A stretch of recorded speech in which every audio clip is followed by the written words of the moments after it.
Wondery Plus subscribers can listen to Crime and Sports early and ad-free right now. Join Wondery Plus in the Wondery app or on Apple Podcasts. In the depths of an Atlanta forest, a clash between activists and authorities ends in tragedy. I'm Matthew Scher, and on my new podcast, We Came to the Forest, we expose the hidden truths behind a shootout that left one activist dead and countless lives forever changed. Binge all episodes of We Came to the Forest ad-free on Wondery Plus.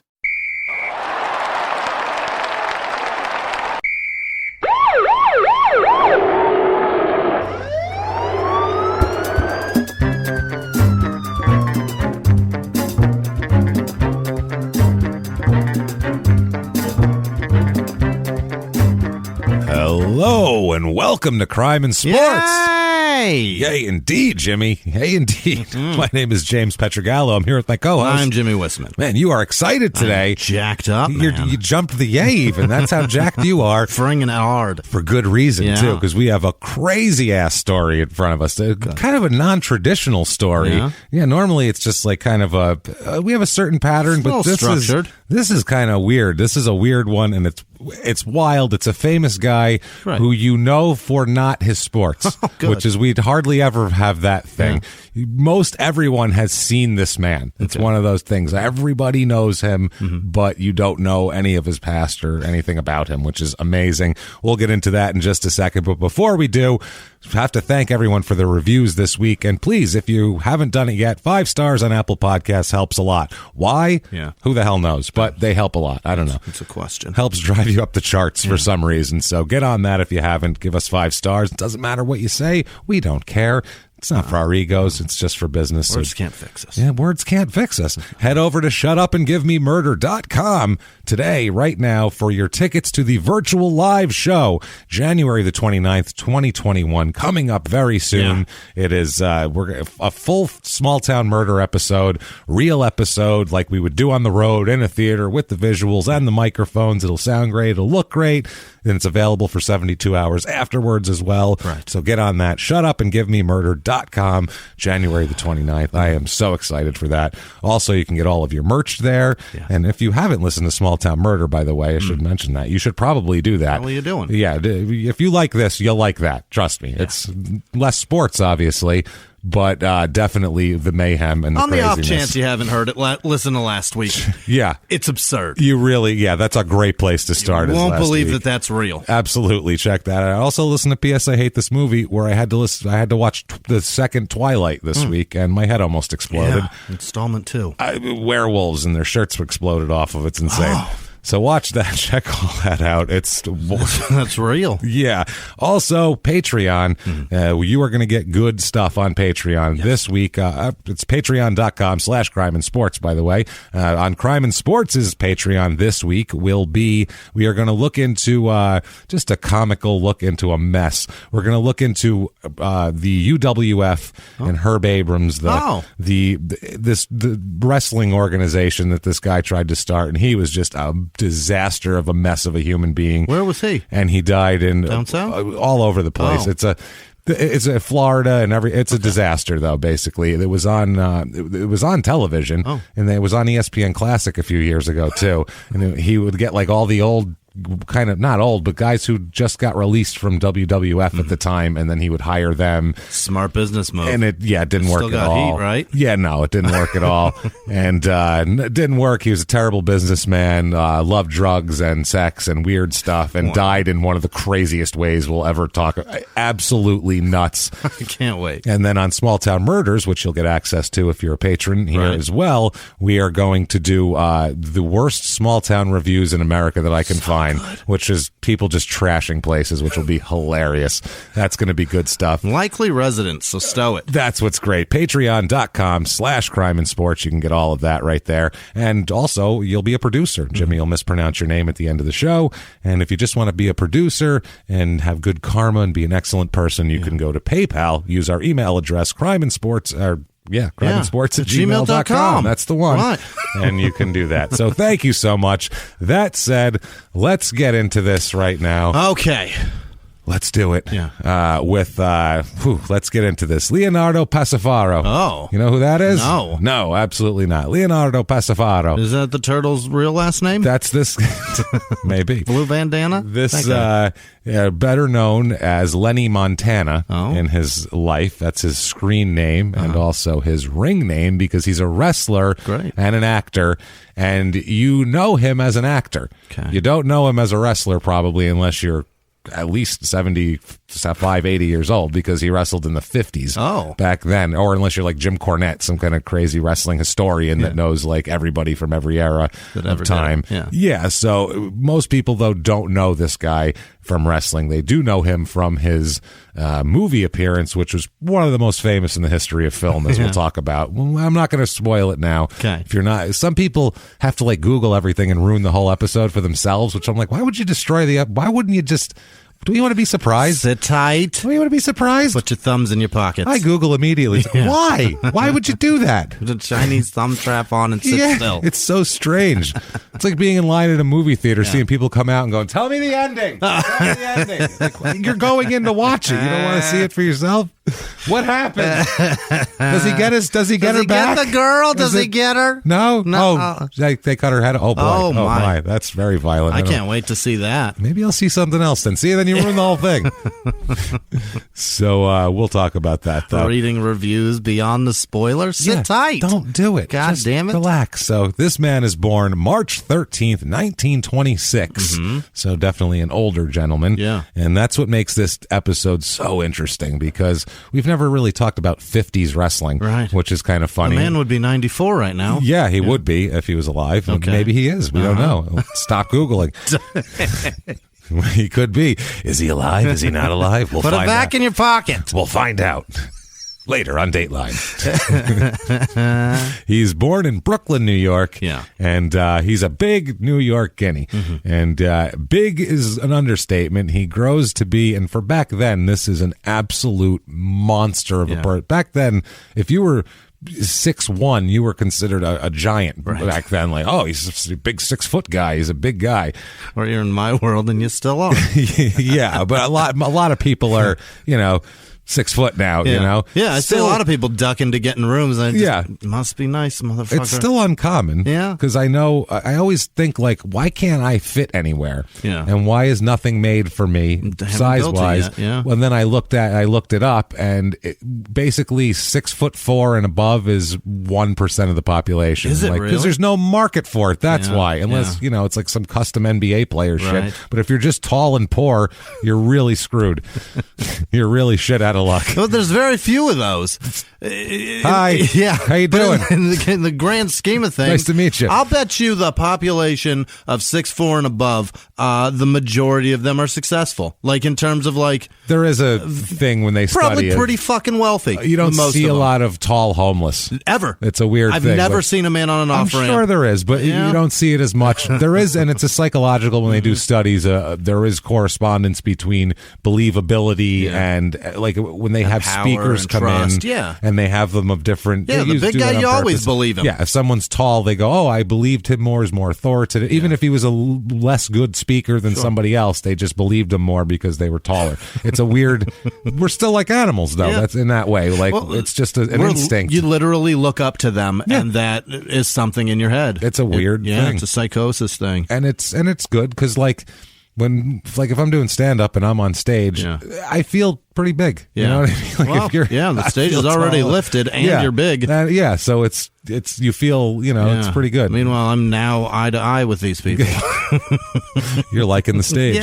But this guy here, for back then, and especially for Italians, that's the thing. Like, you get your balls broken if you're a tall Italian by other people. Jesus Christ, what are you, fucking half German or something? Like, not a lot of us, Sure. And he's 6'6". Back, which is, like I said, unheard of, a 6'6" Italian in the 30s and 40s when he's coming up. An absolute monster. And he's built like a brick shithouse. Yeah. Fucking huge. Walking around at 300 pounds, 6'6". full of rigatoni. Yeah. Nobody fucks with that guy. No, this is all like, and this isn't, he's not roiding. This is provolone strength. Right. He's just, you know what I'm saying? A lot of ricotta in those bones. Yeah. These old guineas just, they would lift a couple of weights and eat a bunch of food, and that was that. And it was all of them back then. It's awesome. Bruno Sammartino, who's like he's a in wrestling, he's a legend. Obviously, everybody knows him. And in the Italian culture, he's literally, he would be a god. Like if they had candles with shit, like he would be one of them, like a saint. He's him and like Joe DiMaggio. There's a few that are untouchable heroes, no matter what they do. Yeah. They could have killed 8 people. We're like, they don't understand though what he did for it's. They probably had it coming. I'm sure they had it coming. But Bruno talks about how after he won the WWF title back in the day in 1963 from Buddy Rogers, Sean Oliver on Kayfabe Commentaries asked him, well, what'd you do after the match? How'd you celebrate in New York City? Because he won at Madison Square Garden. You're the champ. What'd you do? He goes, well, I went to the payphone and I called my wife. She lived, we live at my parents' house on the 2nd floor. So I call her and I tell her, I'm the champion. And she says, it's on the news. Everybody see. Mom and Dad are very excited. So I call him on the payphone. I go to the deli. I got a rotisserie chicken and a quart of milk, and I go to my hotel room and I ate it. Gross. He goes, that's how you celebrated winning the championship by yourself. Quart. With a quart of milk. And, it's glass, too. Clink, he sets it. And I ate a whole chicken, just sat there like a big... Tear plastic off the top of that. Like a big animal, just ripping it apart. After he called his parents. I devoured animal stuff. Yeah.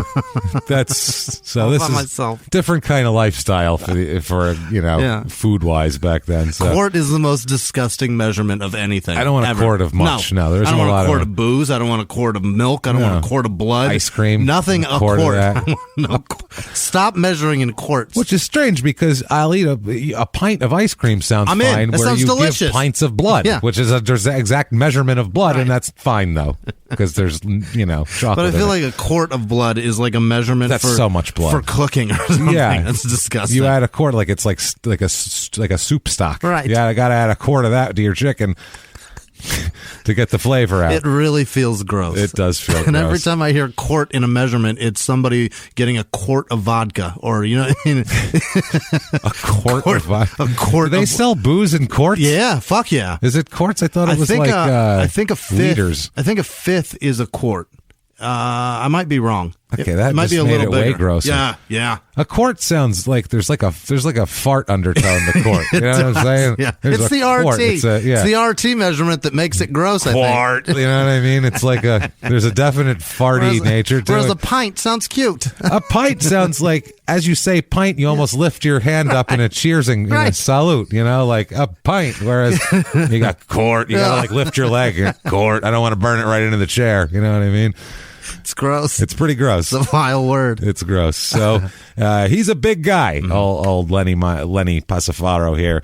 And now he goes into World War II, as all the guys did back then. He's the same age. I want to say he's born the same year as one of my grandfathers that was in World War II, and Guinea from back then too. So it's that era. These guys I know these guys. They're made of something different.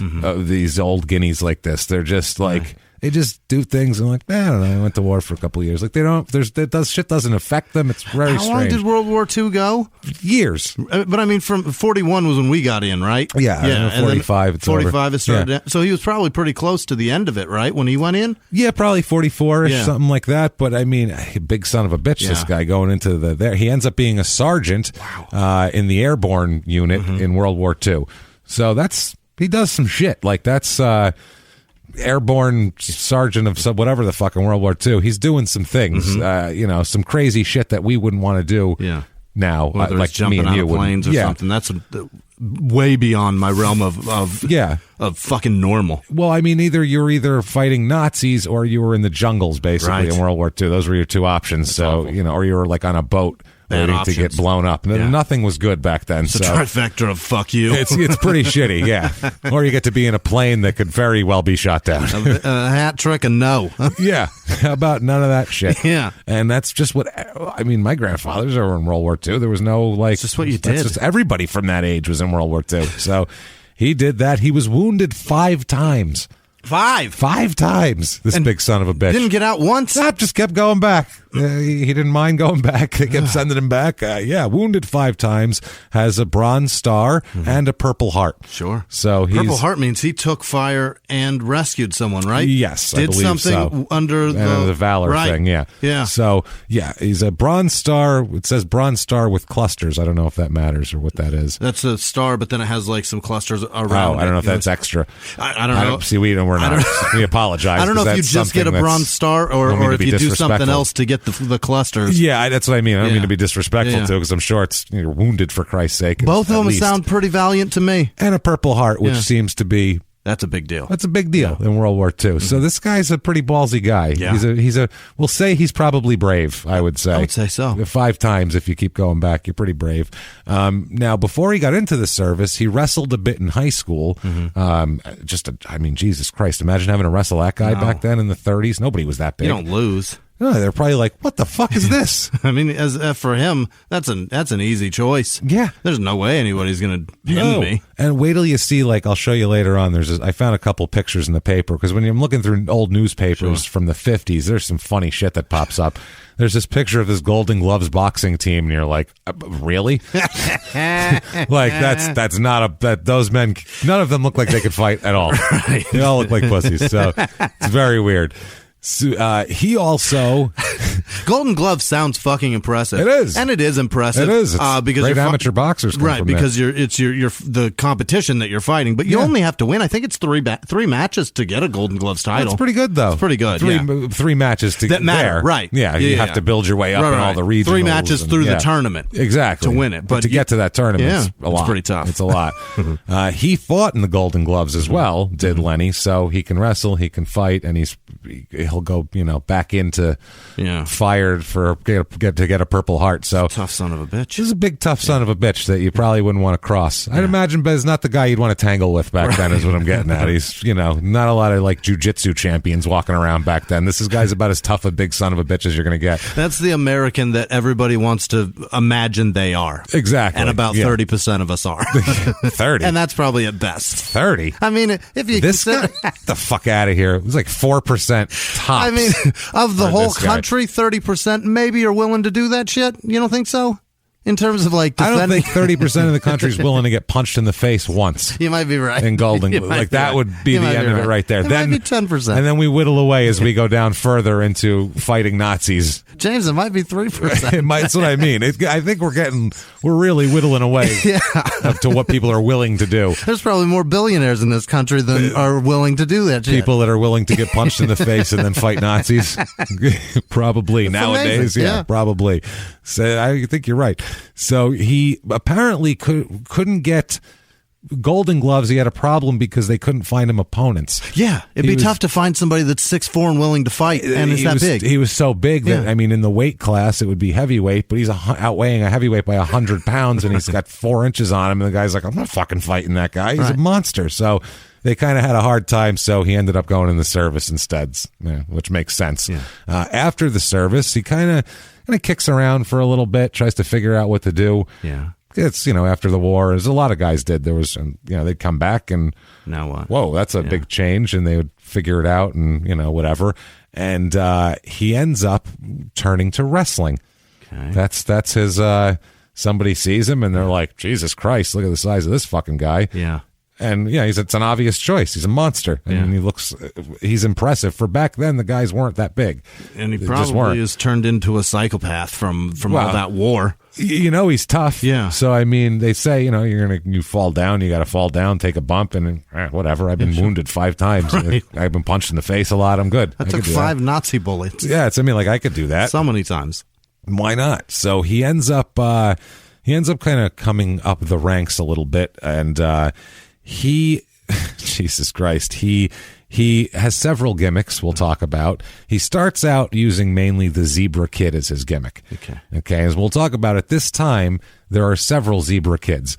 What? So, yeah, back then people used to, because there's no internet and there's no wrestling is territorial. So whatever's happening in Florida, they don't know about in New York, or vice versa. If it's happening in Ohio, nobody in Maryland knows it's happening. They don't know who that guy is. So what they would do a lot of times is kind of, you'd have a rivalry with a guy. You'd go to the Midwest somewhere, Chicago. You'd fight that for a while, and then you'd leave, and you guys would both go somewhere else and do the exact same thing all over again, everywhere you went, because no one knew you just did it somewhere else. It's not like now where they could look it up on the internet and magazines. It was just local newspapers would tell you stuff, and a couple of wrestling magazines that were really primitive and shit like that. So you could get away with shit like that. What is the gimmick with the Zebra Kid? Just like a zebra loincloth? He's got a mask. Okay. With a zebra mask. Got it. And he's the Zebra Kid. And there's several Zebra Kids, and then there's a Super Zebra Kid, and then there's Zebra Kids 1 and 2. Oh, my word. So it's a lot. So I'm going to show you several pictures here today, Jimmy. Here's one. This is 1950, and this is a man he's fighting. Oh, what is that? He's got a face like Gary Coleman. He looks like a giant infant. He does. He looks like, what is that? If you made an infant and blew him up with a big, inflated him and put hair on his chest and made him drink a shitload of alcohol. He would so much hair, too. Oh, hairy chest. Good Lord. It says, let me at that bum at the top. That's not a Pacifaro, by the way. This is 2-ton Tony Galento. Okay. Who's not 2 tons, but all right. No, apparently he's fighting the Zebra Kid. He's like one of these. His story is he's a bartender turned boxer and wrestler.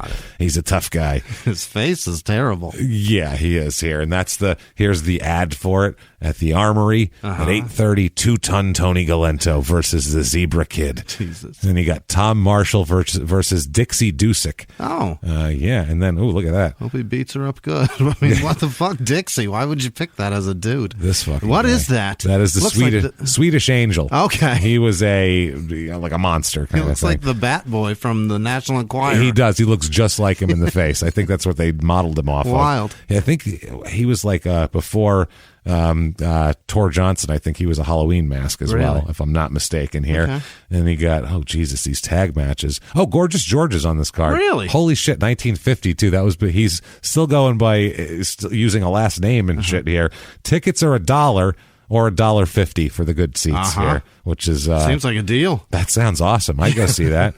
That sounds great. I found one from 1950, and the title here in the newspaper is Extra Guards for Wrestling Bout. Oh. Back then, the crowd, and in the South, this lasted into the 80s, where the crowds would actually be violent. They took it and personal. took it serious and personal, and would stab people and shit over it. It was insane. So here it says the Zebra Kid, they're saying he's a 360-pound wrestling ruffian. Okay. He's going about 320, but you can wrestling. They always inflate everything. Yeah. If he's 6'6", he's 6'8". Yeah. What are they going to weigh me? That's what I mean. The crowd will buy it. Andre the Giant, 7'4", 550 pounds. Like he wasn't 7'4", but that's fine. You could say whatever you want. Yeah. So they said that apparently he where is this from? California, Pomona, California. Here. They were once regarded as the threatening menace to wrestling, appeared at the Pomona Valley Arena. He returns to action here Saturday night, and it says, quote, the grotesque masked giant is scheduled to meet Don Carlos Rodriguez, Mexican champion, in the final 3-fall match of the marathon length card. Oh, boy. Sounds great. Yeah. They said it's been more than 21 months since his last appearance. It is recalled that during the local ring reign, the Zebra Kid met and defeated all comers. He wrestled in his striped hood until Texas police authorities told him to unmask or leave the state. Storyline bullshit. Awesome. Yeah, it's a good storyline. This is great. Yeah, these old storylines are fucking hilarious, man. And it's in the newspaper. You'd buy it. Oh, yeah. You had a friendly newspaper guy. They plant this shit. They asserted that Zebra's style and mask invited mob violence. Okay. That's what they're saying. So the promoter, while confident nothing like that would happen, will have the ringside posted with extra guards when he comes in. They're making a big deal. You're going to want to kill this guy. He's such an asshole, which is really fucking funny. So, yeah, there we got that. What else? 1950 here. Ooh, he fights, what the hell? Who is this fighting? I don't know who this is. This is Zebra Kid and a tag team wrestling. I guess Torres and Rodriguez versus the Zebra Kid and Ivan the Terrible. Okay. They're both over 300 pounds. And this is our guy. This is our guy here, yeah. Special here. Halloween ticket offer. Yeah. Ringside reserve seat with this pass, $1.25 and 65 cents are the pass. So you could get in for 65 cents. Wow. $125. Oh, what is usually $125, only 65 cents tonight. Awesome. You can see this. That is awesome. I want to go there. So also in this newspaper, right above this ad, was this, which I'd really like you to explain. Our big 4A dick. There he is. I don't know what the 4A means. I mean, it says 4A in like quotations. I wonder if that was the measure of beaver back, because beaver is measured in X's. So if you get a 4X beaver hat, that's a little better than just a regular X beaver hat. What the fuck are you talking about? It's the quality of the beaver. I don't know if 4A is the measurement that they had back then. Maybe our big 4A dick. Maybe the dick is the type of the hat. It's a cartoon of a man dressed in full cowboy regalia with a head that's like, what, twice the size of a normal head. It's ridiculous. He's a caricature. He's got a smirk on his face that... 2 thumbs up. It's very strange. I don't know what this ad... But that's all it was. There's no explanation. So someone must know what this means. In the 50s, our big 4A dick meant something. With this cartoon guy. I'll post it online and somebody can explain it. The head being that big tells me that it has something to do with that hat. It's something to do with hats. You're right. That's why I went with 4A being the better quality of beaver. But this is the whole ad. Right. There's no, like, go to the store, say where this. To find it. I don't know what I'm supposed to do with this information, that this is a quite big 4A dick. I don't know. Jesus. He's got a big 4A dick, that one. Look at him. So, oh boy, 1951 here. He's in California. This headline: Zebra Kid at the Garden. Mm-hmm. Now, this is a different Zebra Kid. Really? That's what I mean. There's other Zebra Kids. This is a guy named George Bolus. And this is in New York at the Garden. No, this is actually in California in 1951. Yeah, some other garden. Okay. Valley Garden Arena. This is. So, yeah, a local paper. Mm-hmm. So I dig deep, Jimmy. This isn't just the New York Times. I'm going Pomona Garden. I'm literally going to like some Pomona local paper from 1951 to find this shit. Not Madison Square, Pomona Garden. Pomona Garden. So some of these you don't know if it's him or not. I try to get it by the weight. If they say he's a big over 300 pounder, I'm like, that's probably our guy. Gotta be. Since there's just not a lot of guys that size back then. So he, here he is here. So now he's the Super Zebra Kid. Okay. At one point. There was a cape on it? I guess he's a Super Zebra Kid. I don't know. But I don't know what's going on here. Second match, Darnell was paired with Dutch Nature Boy Road. Oh. So then you had, that's like almost like Dusty and Nature Boy. Yeah. In the same, Nature Boy is like one of the oldest wrestling. Is it really? Yeah. Nature Boy is like Sugar in boxing. That is such a cool. It's weird. It's great. I love it so much. It sounds like you're wandering around outside nude to me. Yeah. Which is what Ric Flair does. Yeah, so it makes sense. He owns it then. He does. But it's just a great name. There's so many Nature Boys. It's like Dynamite Kid. Yeah. 2 great words together. Those are good. Yeah. They called Tyson that for That's a while. What I mean. And then he, obviously, the Dynamite Kid is I wish he didn't wrestler. Stop that. No, amazing. Once he's not a kid anymore. That's a good point. The Dynamite Man sounds weirder. 50-something-year-old Mike, I'd still call him Dynamite Kid. Kid Dynamite? Just Dynamite. Kid Dynamite, right? Yeah, Kid Dynamite is what they said. Yeah, Dynamite Kid. We're thinking the wrestler. So, this was a Nature Boy, and then there's Nature Boy Buddy Rogers, who made it like really famous, and then obviously in Ric Flair, Buddy Landell. There's been a fucking 100 Nature Boys out there. So, there's that on this, and it was this will make his... What is this? Oh, Billy Darnell, local idol, will make his 3rd attempt to figure in a victory over the Super Zebra Kid. So he's defeated. Apparently. He's 3rd chance to win one. Can't beat him. Who else? I love some of these names back there. So in his first couple years, apparently he didn't wrestle that much in 1950, but in 1951, he really kind of... Yeah. He really kind of gets going. On March 26, 1951, he loses his mask. Oh, no. To Dutch Road. Oh. Dutch Nature Boy Road. And Road is Rohde, by the way. That's awful. Very strange. And he's probably Dutch road. He's probably Dutch. Yeah, back then. So anyway, he loses his mask in they have mask matches, and guys would do that. A villain would come in with a mask, have a big, rivalry for a while with the local whatever, and then the guy would win in the end. The local hero would win, unmask him, and then he would leave and go to another territory with the mask and do it all over again. Okay. So that's kind of how feuds ended back then. You take the mask off. Or in the South, it was hair matches were a big thing. What? Hair versus hair. Like you cut somebody's hair? The loser gets their head shaved. I don't know why that was such a big deal, but in the South, that was the stipulation. That's the thing, man. You had a blood rivalry. Yeah. In the end, we'll figure out who's getting a haircut, buddy. It wasn't. What a strange way to I'm so glad settle my it, right? hair is not my personality. Right? Strange way to settle it. Way to live a life. It's just like where if somebody shaves your head, you're now a different person. Well, it's the look you lost. Yeah, now I get everybody it. can see you lost by your head. You know what I mean? It's like the scarlet letter almost. I don't understand why it would matter so much. How very Samson of them, right? Now I have no now power. You're useless. And they did it. I mean, that was the big deal back then. Was the hair matches? Silly. So he's going by Zebra Kid. He's also going by Lenny Montana, which Montana in Italian means mountain. Big blue sky. That's right. It means mountain. Is that right? Yeah. So he's Lenny the Mountain because he's a fucking giant. Yeah. So that makes sense. I guess I could see mountain in Montana. Yeah. I'm sitting here going, what? Really? It's probably Spanish too. I'm not sure, but it's probably a similar thing. So anyway, and also he goes as Bull Montana at some points. Lenny Montana. He's in a bunch of different. This is when the territories were just forming. Yeah. So a lot of these territories kind of just formed, and then because the NWA started in, I think 48, 47 was the first meeting. Yeah, it was the NWA, which is the kind of the big sanctioning body, quote unquote. And then all little territories go from there.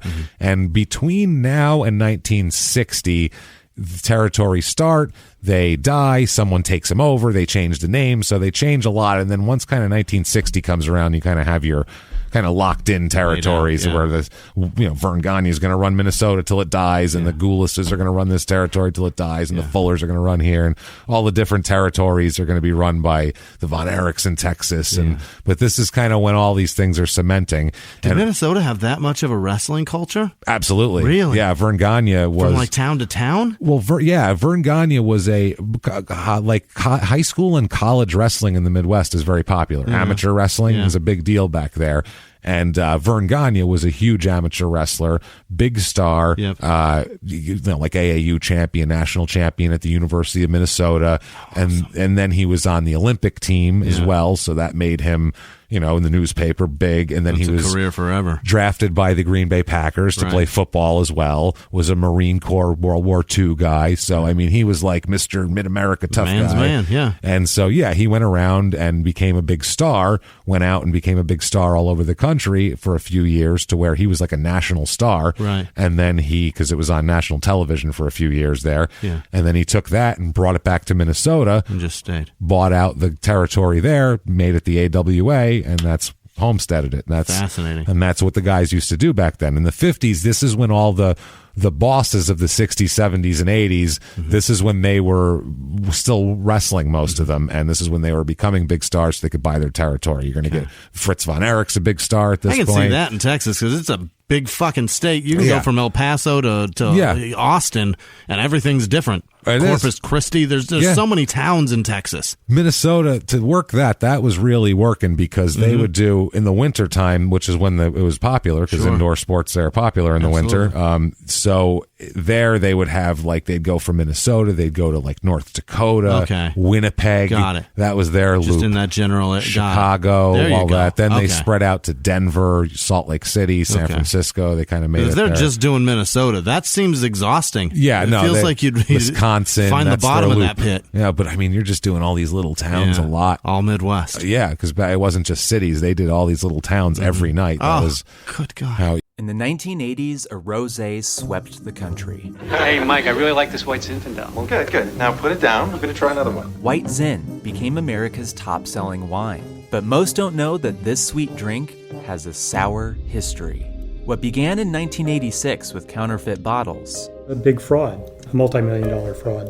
Sent investigators chasing one of the most powerful families in the business, the Licciardis. But the closer the feds got to them, the more dangerous things became.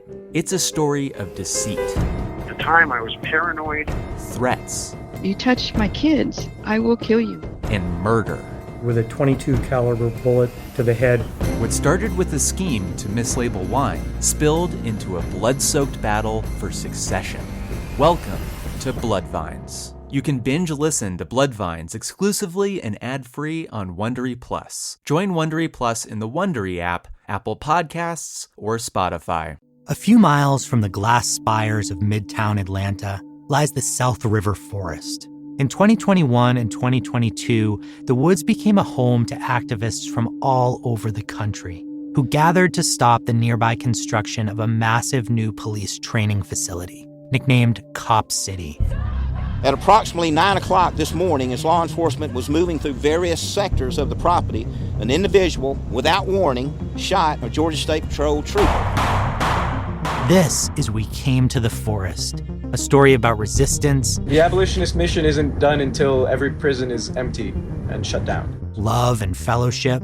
It was probably the happiest I've ever been in my life. And the lengths we'll go to protect the things we hold closest to our hearts. Follow We Came to the Forest on the Wondery app or wherever you get your podcasts. You can binge all episodes of We Came to the Forest early and ad-free right now by joining Wondery Plus. Used to work. So 1952, and this is where I think possibly, because we're going to get in, he's going to be in the mafia. Yeah.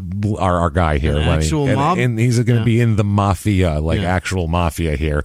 And I think this is probably where he might have been introduced to. I mean, he grew up in Brooklyn, so it could have been any time. Yeah. But in 1952 here, he's in the Northeast, or he's all around, but he ends up having a feud with Antonino Rocca. Mm-hmm. Antonino Rocca is an Argentinian guy, but he's an Italian. Okay. Argentina has the second most Italians. Yes, I remember you saying that. On Earth, besides Italy. So there's a lot of us went there. So he's a big star with the Italians in the Northeast. Mm-hmm. He's hangs out with Bruno Sammartino. He's one of his buddies. Okay. And Antonino Rocca, as a matter of fact, though, also knew a lot of mob guys. He was buddies with all those fucking guys. Like in all the books I'll read, especially about Carmine Persico, he's around a lot, like these guys hanging out and going to the nightclubs after the matches and all that kind of. And they all knew him. It's a good call to have somebody that big and as an enforcer or just as a dude to be around. They just hang out with him because they're like a famous guy, and that they like hanging out with gangsters because there's good looking women around and the best food and everybody treats you nice and there's very little money that has to be paid. Yeah, they like each other. Yeah. So the gangsters and wrestlers all back then were very mutually beneficial.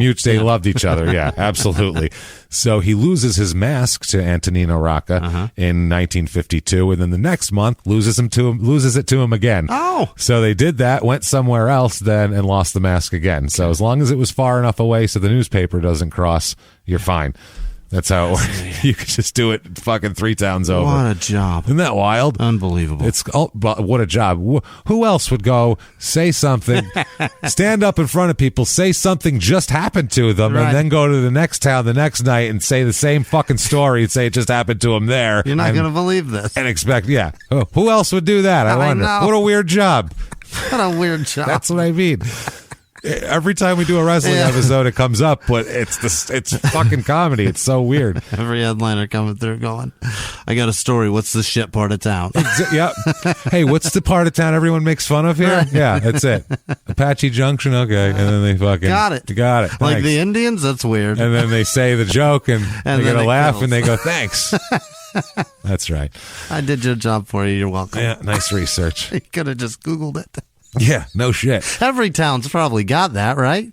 Where you could just Google where's the bad part of Phoenix, and it'll tell you. It'll tell you, but I guess you want to know what the actual, because culturally there's always a punchline that you don't know about, so it's good to know the cultural punchline of your town. Local joke. What's the worst? So local good. jokes. So here I found an ad from 1952 from Birmingham, Alabama, where he is wrestling Lou Thez. Who? Lou Thez. Oh, Lou. Lou Thez is amazing. He's the Christ, I mean, he's a name. He's a fucking god in wrestling. Really? He's probably the most respected wrestler of all time, like on the mat by everybody. He was a real tough guy, like a real wrestler that could fucking twist you into pretzels. It's a beautiful name. He was a champ forever, and he kind of really held the wrestling business kind of on. He was the nationally famous, the wrestling champion that everybody would know about. He's the Tom Brady of wrestling. Yeah, if your kids are wrestling, you go, do you think you're Luthez over here? Calm down. Okay. Like, he's that guy. Yeah. So he's the Pele. Yeah, he's fucking amazing, and really just known as like a tough son of a bitch and a real sturdy guy. So he's fighting the Zebra Kid, and then Joe Corbett's fighting Baby Blimp. And that's a great name. Charlie Keene fights Prince Omar, which imagine how racist that was in 1952 in Alabama. I'm sure Holy it's fun. shit. He probably had a giant turban and a fucking harem of women walking him in with a robe that's really long. Very racist, I'm sure. Terrible Lots of accent. gold and blue. Oh, yeah. Man, I can't even imagine that. And big puffy pants. Yeah. So, Zebra Kid here, he's fighting Luthez. I think it's for the title, too. Really? He hears him fighting Primo Carnera as well, who's a boxer, I think, before that, Primo Carnera. I know he's a mob guy. He had some mix-up with the mob, not in the mob, but I think he had, they either forced him to take payoffs or forced him to take a dive. dives and shit like that. I can't remember the exact. Another great name. A lot of good Italian names in this.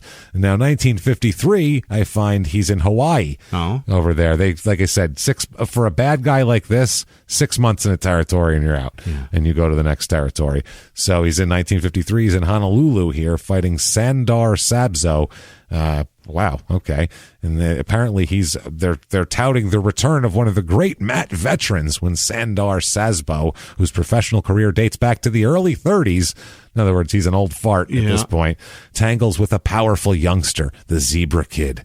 So, no, this isn't in Hawaii. This is in L.A. This is wrestling from Hollywood. It's just on television in Hawaii. Oh. That's cool. It's a so television you can watch it here. That's right, because I also got...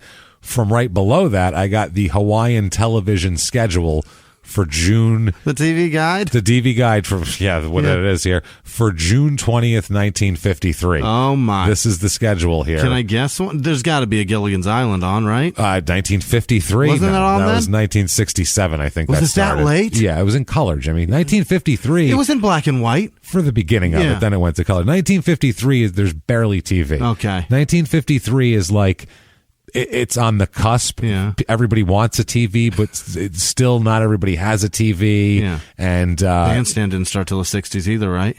No, not till the 60s. But this is like when basically only like cities had people in cities had TV because there was no way to get TV to the rural areas was on yet. TV? Nothing. Milton Berle basically was on TV. You buy a TV for one show a week? But it was like, that's amazing. Yeah. It's beaming this fucking thing of entertainment into my house. That's crazy. Uncle Milty's on. And new stuff kept coming out, too. Like, they kept building on it from the late 40s after the war. It really started picking up pretty quickly. And, everybody wanted TVs, but they were just very expensive. So, let's see here. This is Channel 9, KGMB TV in Honolulu here. From 1 o'clock to 1:30 will be a test pattern.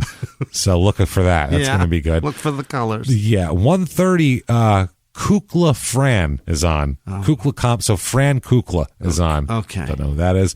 And Ali is 1:45. I don't know. 2 o'clock to 2:45 or 2 o'clock to 3 is See Yourself on Television at the 49th State Fair. So they just put on a camera and you can walk by for a fucking hour. They just film the state fair and you can see yourself there.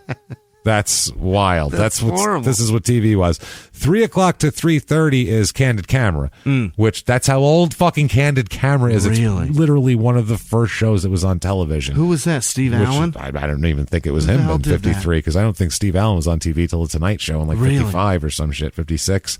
Who the hell would have done that? I don't know. Who Candid Camera that early? Who knows? Mark Meadows? Yeah. It's 3:30 Industry Parade. 3:45 to 4 o'clock, Filipino. I don't know what. There he is. There he is. That's our guy. He's just waving. Hi. For how long? For 15 minutes of Filipino. Oh, no. Filipino TV show is what it says. So they're just going to air a Filipino TV show. We don't even name it. There's probably Filipinos in Hawaii, I would assume. Yeah. So I don't know. 4:15, though, Bon Bon birthday party with Sheriff Tukey. What? That's what's on there. And then the Six Gun Theater also with Sheriff Tukey. They're showing, quote, Under Arizona Skies. Oh yeah. 5:30 to 6, meet me at the zoo. Okay. With Sheriff Tukey? With Sheriff Tukey. Come to the zoo, Sheriff Tukey. He's the busiest man in showbiz in Hawaii. He's got a lot going on over there. 6 o'clock, biddy boxing. What the fuck is that? Wow. Is that old ladies? BIDDY boxing. That sounds like children. Sounds like old women beating these old biddies beating the shit out of each other. Are they fighting over yarn? What the hell are they fighting over? I want to watch. I do too. And it's from the 49th State Fair, so that's something to watch there. And then 6:30, we have Lily Palmer. 6:45, Bob Considine. And then, what is this? 7 o'clock to 7:30, Tootsie Hippodrome. This sounds awful. 7:30 to 8, Beat the Clock with Bud Collier. Okay. But this was free. That's incredible. I mean, you just get it out of the All air. you gotta have is a TV. Which was very expensive. Yeah. 8 o'clock to 8:30, Ted Mack's Amateur Hour. I don't know, that's probably porn, I would imagine, back then. 8:30, PFAFF Play of the Week, Mr. and Mrs. Trouble. I guess it's a play, not a sports play. Yeah. Then Man Against Crime with Ralph Bellamy. Ralph Bellamy. No. Ralph Bellamy's Ralph Bellamy was in shit. No. Not Bill Bellamy. No. I know that's what you're thinking about. Ralph Bellamy, wasn't he? Is he obviously before Bill? But he's one of the guys. Was he funny? Ralph Bellamy was in stuff in the 80s as an old man. Shall I Google? Google. I'll give it a run. Is he one of the guys? No. He's not one of the. Is he the other guy in Trading Places of the? Oh, you might be right. One of Randolph or Mortimer, not the skinny guy, the other one. Is that Ralph Bellamy? Maybe. The picture of him just looks like fucking from the 50s. That's not fair. That's not. Those that's bastards. bad. Why would they do that? I don't know. That might be. I could see that. Could be him. It is. It is him. Okay, I knew that fucking name. Think about that. It's Mortimer's brother. There you go. Yeah. There you go, Randolph. Yeah. There you go. So, that's wild. Isn't that weird? James, look at his face difference. Yeah. Man, age will fuck you up. It'll ravage you, especially everybody drank whiskey and smoked 4 packs a day. So back then. handsome for a young man. And then it all fell and apart. It's just 30 years later, done. It's like 30 years later with Trading Places. Yeah. And then 9:30, Ringside with the Wrestlers. Oh. RASSLERS. Jesus. With Leo Garibaldi, who's a famous name, versus Billy McDaniels. And then 10:30, The Big Picture, and then in parentheses, U.S. Army, just an Army movie, and then signing off at 11. So that's a day of television. If you... How crazy is that that's you what could was on. sit up until the television stopped? And then then you get a test pattern. Then you get a test pattern until 1:30 a.m. That's it. That's Done. wild. It's crazy. I used to do that when I was a kid, get up so early that I'd miss, that there would be nothing on yet. I remember that. In the 40s, I saw this after watching this on Amazon Prime, they have like all these like old industry films from like the 40s and 50s, like the old ephemeral films. And I found ones that are like about the beginning of television. Yeah. And it's like one's a film going to servicemen overseas that aren't even home from the war yet, and they're like, with the war winding down, you're going to be looking for jobs. Well, the television industry is a great place for jobs. There'll be a ton of jobs selling televisions and doing all these things with television. And they go to the guy who's running CBS at the time, and he goes, right now we run 4 hours a day of programming, or 4 hours a week of programming. We make 4 hours. It was like 1946. And he goes, I mean, if we even made that 4 hours a day for 7 days, that would employ so many more people. Yeah. And that's how much TV that was on. None. Great foresight, sir. Yeah. No shit. Here's a card I found that he is on. Zebra Kid versus Juan Hernandez. Mm-hmm. Same card as Warren Bockwinkel, who, if you're a wrestling fan, you know Nick Bockwinkel. That's his dad. So I thought that was kind of fucking cool. And there's an explanation of the one match here. Swaggering brother Frank Jarez, the Mormon butcher from Provo, Utah. That's all I need. Toughen up Mormons? Yeah, the Mormon butcher. Okay. Is that really? Okay. No such thing. This is in the same newspaper and the same page with the Baltimore Colts naming themselves the Baltimore Colts. That's how long ago this was. Baltimore Grids named Colts. That's what it says here. Yep. Once again, it will be the Baltimore Colts in the National Football League. The new Baltimore entry announced last night that it will use that nickname, the same used by the former Baltimore team that bowed out of the league in 1951. They bowed out of the league? Yeah, they were gone, and then they came back again. And they used I didn't the Colts realize again. that a team in the league had folded like that. That happened a shitload in the Really? They look up NFL teams and how they're... I can't wait to see how it works. Because Baltimore... During the war, teams folded, teams combined. The Eagles and Steelers were the Steagles for a couple years. That's awful. Because they didn't have enough players. Literally, they were the Steagles. Poor Baltimore, man. They've gotten fucked over so many times. Yeah, they really have. They really have. October 8th, 1953. This is a big day for Lenny here. He wins the NWA Central States Heavyweight Championship. Oh. So he's the champion of that territory, of the Central States territory there. So that's a big fucking deal. That makes you now all the promoters are, hey, your paydays are going to be bigger now. They know who you are. And they know you can handle a big spot. You got a career. He holds the title for 63 days. What? That's a long time. That's a long time. And this, by the way, I mean, back then he came in and was successful right away. Like he didn't have to, because he's so fucking big. That's just, they can't get over that, as he's such a different guy. Back then, he's just considered a monster. Sure. He would be like if Vader came in, when he came in. That's the same type of size that he was. Here he is, 1953. He beats, what the hell is that? Belargerin. I don't know who the hell that is. What? I don't know. He beats, they have him listed from Jean Belargerin, from Quebec. He beats him in a 2 out of 3 falls match here. Oh my God. Who else is on this card? Cripple Creek. Oh, he's from Cripple Creek. Okay. Colorado? Yeah.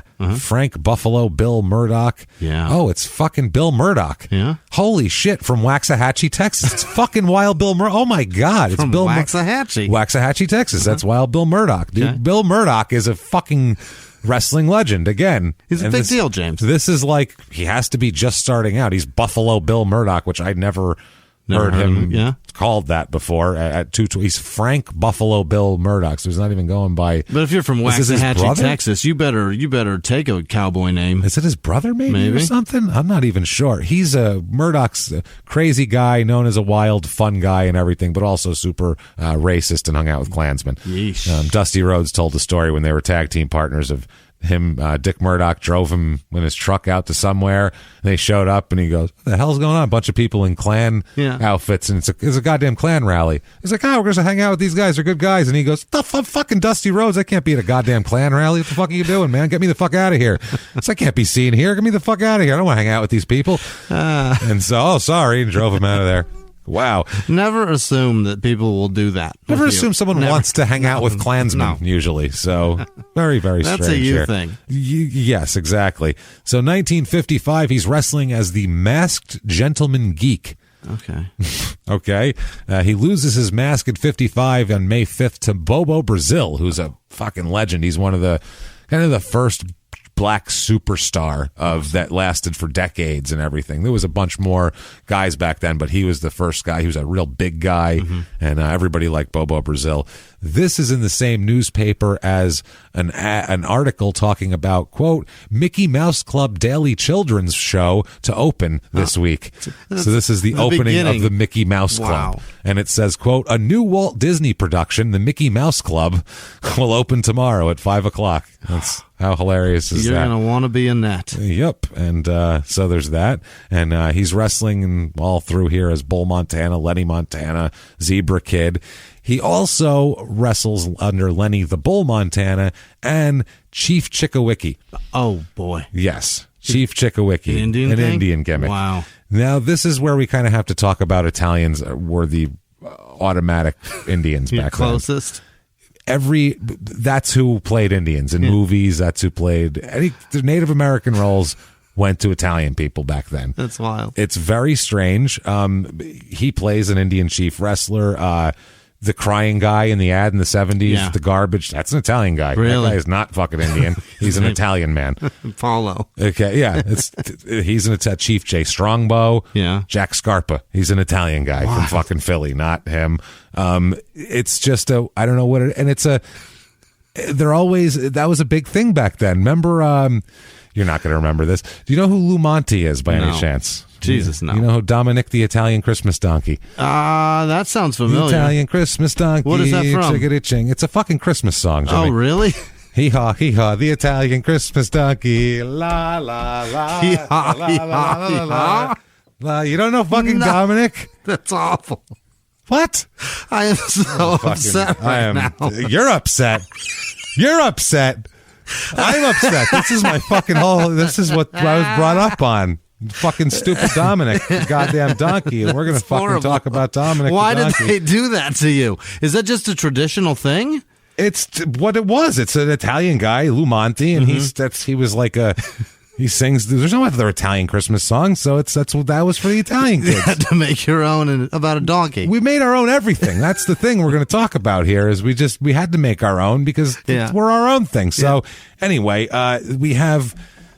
The Italian Christmas donkey. That's not an East Coast thing? It's Hee-haw, everywhere? The Italian Christmas donkey. Might just be a New York thing, James. Is it a New York thing? It might no, be. it's a Guinea thing. Maybe so. That's another point, too. I didn't grow up around anybody Italian. And when I did, they were like ashamed of it. That's the thing. That's what happens. You guys, everybody we're supposed to be fucking ashamed. It's ridiculous. It's not fucking fair. My friend Marco Why in is school, that? the guy said he used to get made fun of because he would say Adidas sneakers, and we would just laugh and laugh. Well, that's not really. That's not. That's not ethnic. his. That's No, more where you're it's from. a regional thing. That's regional. But you don't know. But he was just a New York Italian kid, and he talked funny, right, so we made fun of him. Thanks. So he probably sang that, but he didn't do it at school because he'd definitely get made fun of. Peppino the Italian mouse? No. I don't know him either. Is this all things for real? Yeah, Peppino the Italian mouse. Did you guys sing this before you had turkey or whatever? Hold on. Had your steaks? Again.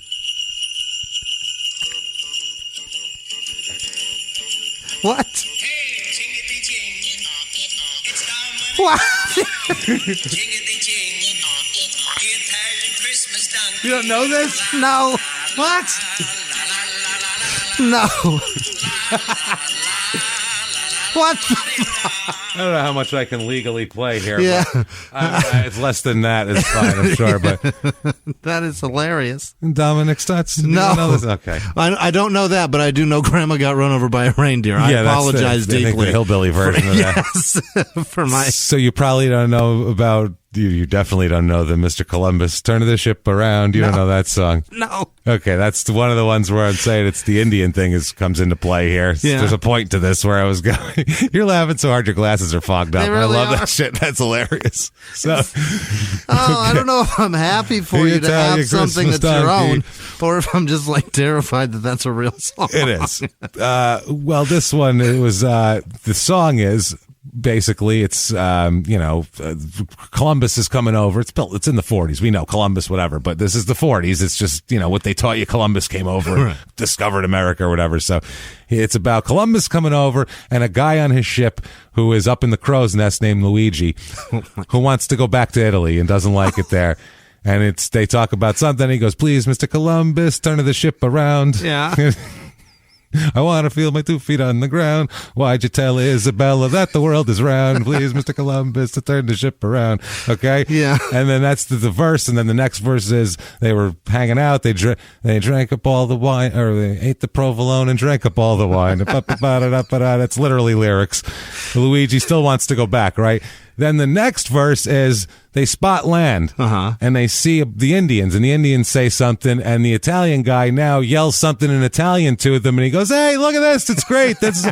And then that verse is, "I don't want to go back. This is great. I'm gonna stay here. I want to stay here a little long. I'm gonna make the chief my father-in-law." I don't want to turn around. I don't want to go, there's paisanos all around. And that's the end of the song is there's paisanos all around. Is the guy thinks that everybody here is Italian when he lands. He thinks all the Indians are Italian, so he's thrilled and he wants to be here. It's a new country. Yeah. He was like, hey, never mind. Oh, this isn't so bad. Hey, all right. Please, Mr. Columbus, to turn the ship around. Anyway, yeah. This is what we know as children. This is what we're brought up with. That's a much better song. It's a fucking different culture. It's what people are. Don't lump us together with other fucking people, please, because you don't know any of this. This is they got their own thing. It's our own thing. We're like 5.5% of the population. We're a very small percentage of the population, and we have to stick together with this shit, and that's what it is. So don't keep singing your songs. This is what we had as donkeys kids. And Pepito and Peppino, the Italian mouse. What the fuck? I don't know. I wish that was what Ratatouille was. The Peppino, the Italian mouse. Yeah, that's a much cooler mouse. And it's you eat my cheese, you even drink my wine. Peppino, the Italian mouse, you get me every time. That's the song. It's the Italian if you give a mouse a cookie. Yeah, and it's half in Italian. Lou Monte's half his lyrics are in Italian too, so people love that shit. Yeah, Lou sounds great. Lou's a great man. I love Lou Monte, just old fucking. When did he die? Hey, I don't know, a while ago. You want to see his face? I do. How Italian is he? There he is. Hey, a fungal. He looks like I'm a fucking Lou Monte. He looks like what's the race car driver? And I don't know. Marinetti? No, it's not Marinette. Marinara. Yes, that's him. Andretti. Mario Andretti. That's who he looks like. We all look alike. Thank you, Jimmy. That's great. I just called the man Marinara. I like this picture of him there. Look at me. He's like, I'm going to sing you some nicest song. He's so nice. What do you want? Look at the hair. Yeah, he's got good hair. A nice little pompadour happening up there. I'd love it. Yeah. You don't know Lazy Mary either? No. Oh, boy. Yeah. Who's she? Some lazy bitch. So anyway, we got... I'm just kidding. Obviously. So 1956 here. He is wrestling in Texas with as Len Crosby. That's what he's going by. Yeah. Len Crosby. God damn it. Everybody listen to Dominic the Italian Christmas Donkey, by the way. He wins the NWA tag titles. With who? Gene Kelly. Oh. Not the dancer, no. I assume, unless that would have been that. His strategy is you can't catch him. Yeah. He's just very smooth on his feet. I know it's a woman, but still. Yeah. She's tough as shit. She's tough, man. Yeah. They hold the belts for 34 days, so that's not that long, but whatever. He's a champ down there. 1957, he's in Louisville here, I see. January 15th, 1957. Here's a picture of him in the paper to give you an idea. That's the zebra. Zebra man, zebra outfit. It's he's got like a zebra singlet with a zebra, and you can see the seam, so the stripes don't even like match up. No. It's a terribly made mask. It could have been done much better. He does look terrifying, though. How does he wear that? Is it like strapped around the back? It ties in the back. Okay. There's like a shoelaces kind of a thing, and you tie it in the back. But, I mean, if you saw that in your bedroom at 3 a.m, that's horrifying. 6'6", 300 pounds, you'd shit your pants. Yeah, that's not good. He's making his debut down there. The Zebra Kid, he is now, at the Columbia Gym against Dano Ferrazza. And also, quote, midgets tangle in a special event. I do love that. So there's that. Here's 1957. He's fighting a grudge match with Buddy Rogers, who is a legend. Buddy Rogers is the guy that Bruno Sammartino won the WWF title from. Like, he's the kind of the original Nature Boy, Buddy Rogers. So, big star back then. Big star. This is a grudge match between him and the Zebra Kid here. It'll highlight the action at the Armory. Hell yeah. And also there, Fritz Von Erich. No kidding. Who is when he was wrestling. Yeah, father of Kerry Von Erich that we've done and all the whole Von Erich disaster family. Bad guy. He's a very bad guy. Fritz had a hard time also, though. Here's Zebra Kid says he lost a wrestling bout. He nearly had one last night when one of his handlers reached into the ring and tripped Buddy Rogers during the third fall. Oh, you cheating bastard. 2 out of 3 fall match. After Rogers had been tripped and sent sprawling, Zebra Kid pounced on him and pinned him for the count. However, the referee Archie Turner later disqualified the Zebra Kid and awarded the bout to, so he's a bad guy, is what that says, and Buddy Rogers is the good guy there. 57, here we are in Tennessee. Yeah. Oh boy. Wrestling program, quote, packed with action will be offered tonight in the Chilhowee Park Arena. Oh boy. This was wrestling back then. You went to small Chilhowee? Yeah. Where? Chilhowee. It's in Tennessee somewhere. My God. So in the 60s, the Vince McMahon Sr. started running in the late 50s, all the big markets in the Northeast. But outside of that, wrestling in the South and the Midwest, everywhere else was just little towns. They didn't do the big, they did weekly in little towns. So it was really, you were going hustling, exactly.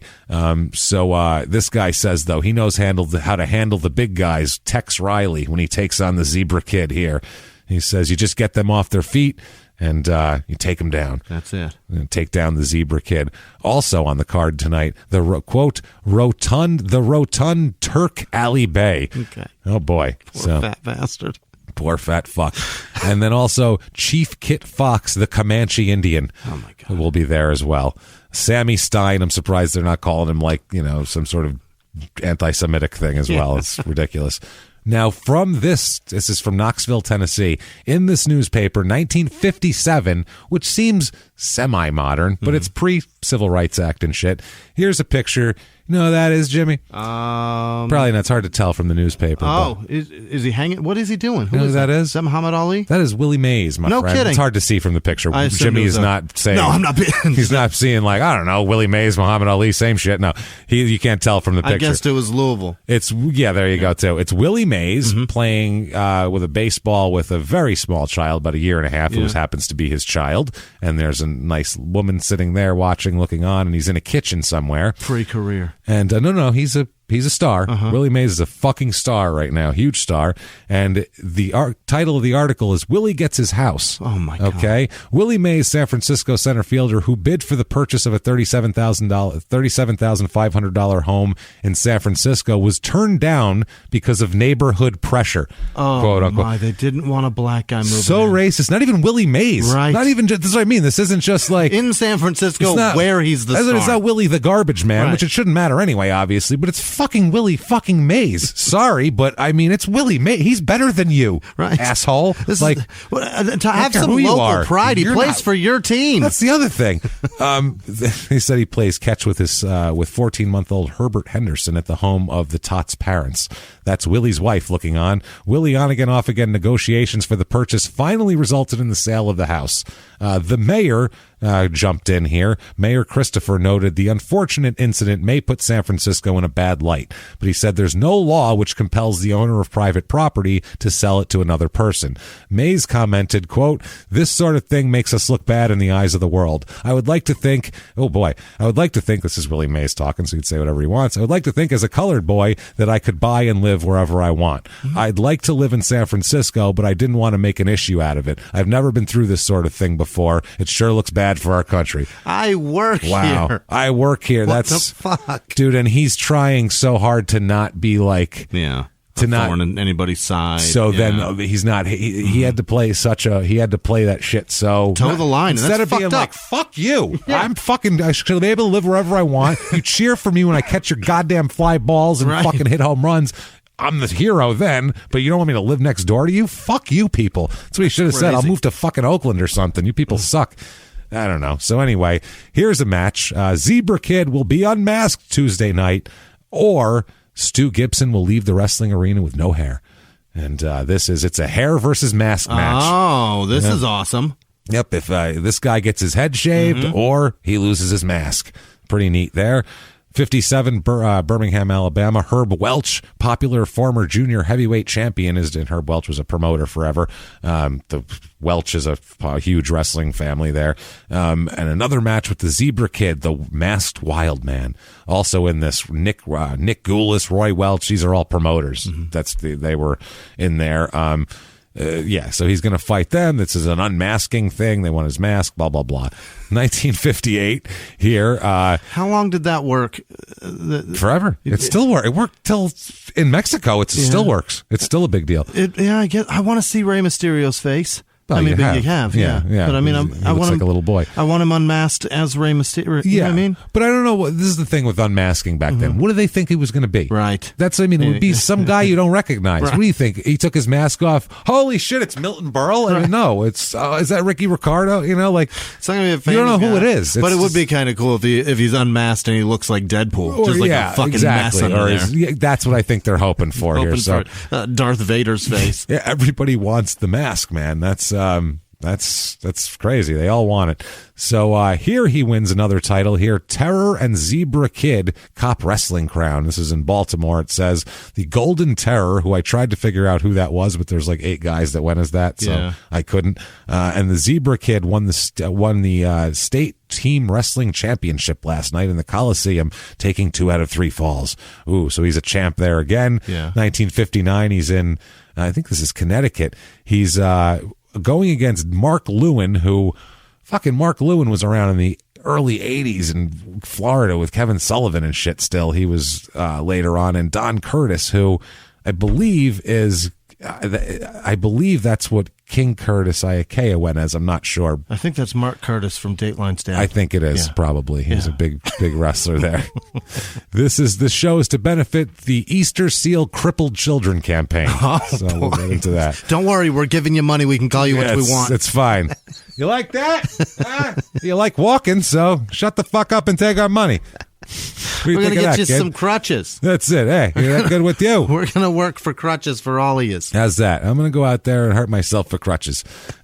Here's a match in New Haven where Dr. Jerry Graham is on the card. Dr. Jerry Graham was Vince McMahon's idol, by the way. Really? It's his favorite wrestler and his idol. He would drive around in, Dr. Jerry Graham would drive around in big cars, would light bills to light his cigars, money to light his cigars. That was his big gimmick. And I don't like that. Because you walk around town, you waste one $100 bill lighting a cigar, that got around, and everybody would, ooh, look at him, he's a big fancy guy. So that's Vince McMahon's idol right there. So I don't like that. Look at him lighting that cigar.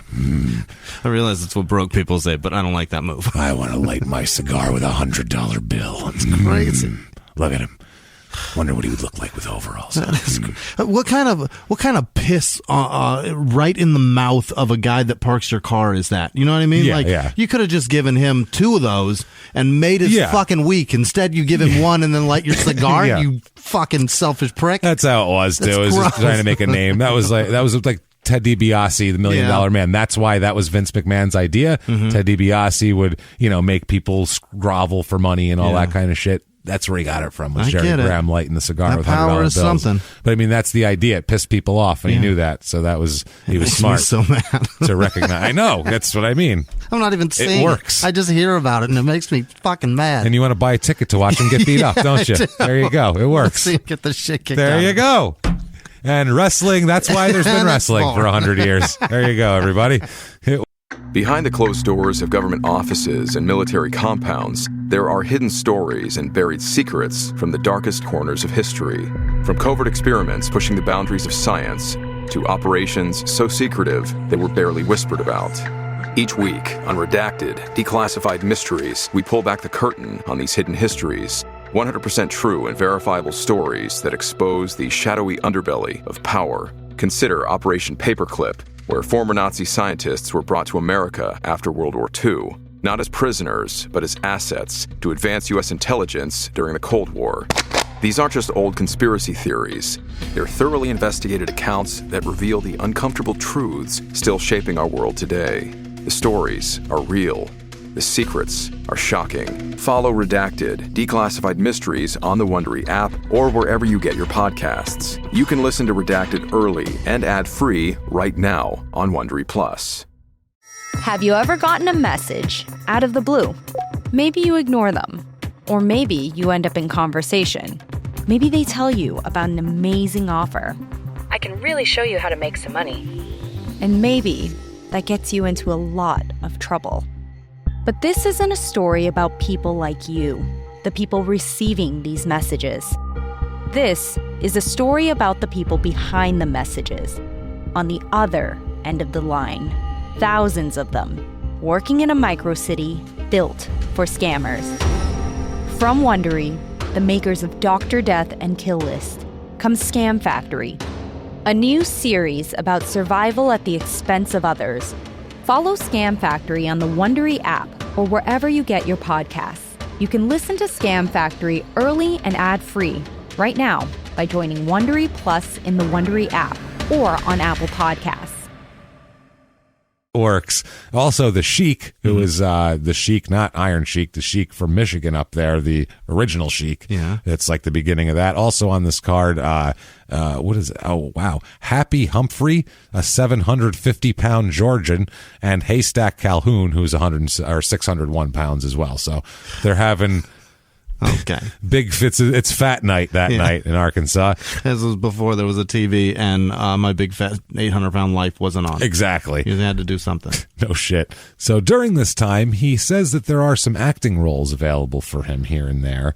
But he says during his years in wrestling, he turned down a number of offers to go into certain wrestling, take parts, bit parts on TV and stuff like that. He says, quote, when it, meaning wrestling, was legitimate, it was boring. TV made wrestling an exhibition. Mm-hmm. He's talking about that. This is much later on. He says it had its hazards other than in the ring. Quote, women were the worst fans. They had to have their villains, and I was one of them. They hit you with shoes, pocketbooks, and one gal in Queens used to pull out a hat pin, rush over to ringside, and stab me in the legs with it. What the fuck? That was normal back then.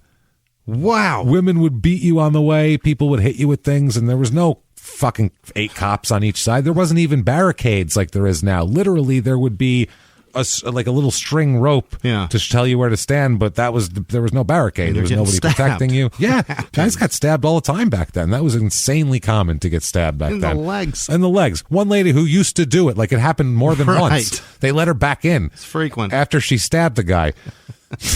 Used to rush over and do this. Oh, again, Margaret with the hat pins. I had 200 stitches during my wrestling career. 150 of them were because of women's high heels and purses. That's what he says. Wow. That's wild. That's how passionate they would be about it, though.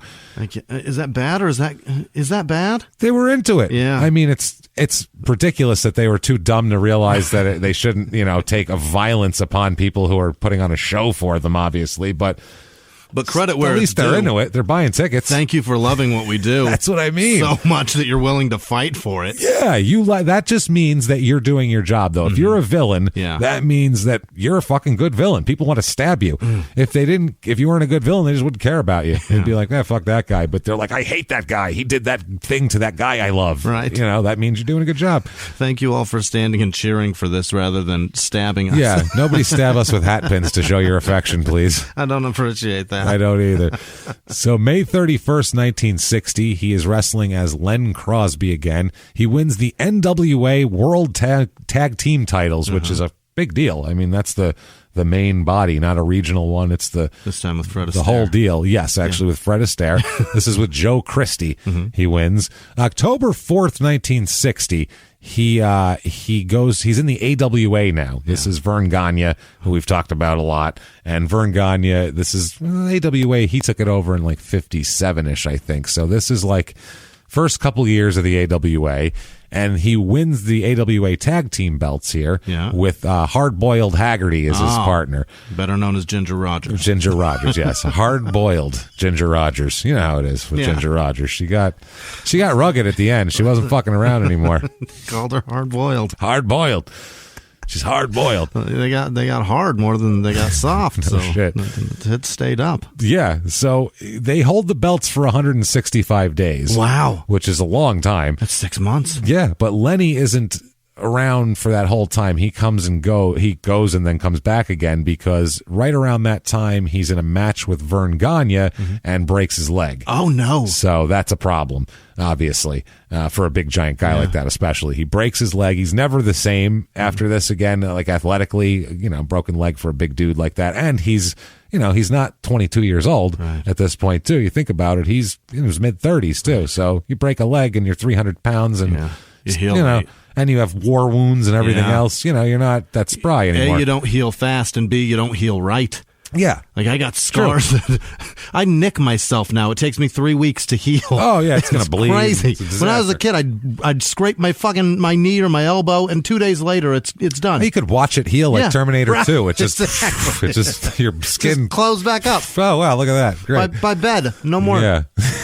Fucking stupid. Take a shower once, it turns into a scab, goes soft, and falls off. Done. You pick it off, and it's over. It's over. So, he breaks his leg in a match with Verne Gagne. This is back when Verne had hair. Mm-hmm. That's how long ago this was.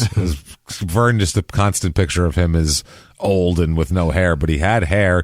This is when Verne was such a national star. He used to do national TV ads for supplements that he put out. Really? He had the Verne Gagne workout plan where it was like fucking do push-ups against door frames and shit, but he had like but he knew the secret. Booklet you could buy, to make you vigorous and whatever, and supplements. Go get them, Alex some Jones. Powder shit. He had some powder bullshit. shit he did. It was like his powder shit. Really? I wish I could remember the name of it now. Half Ovaltine, half fucking Tang.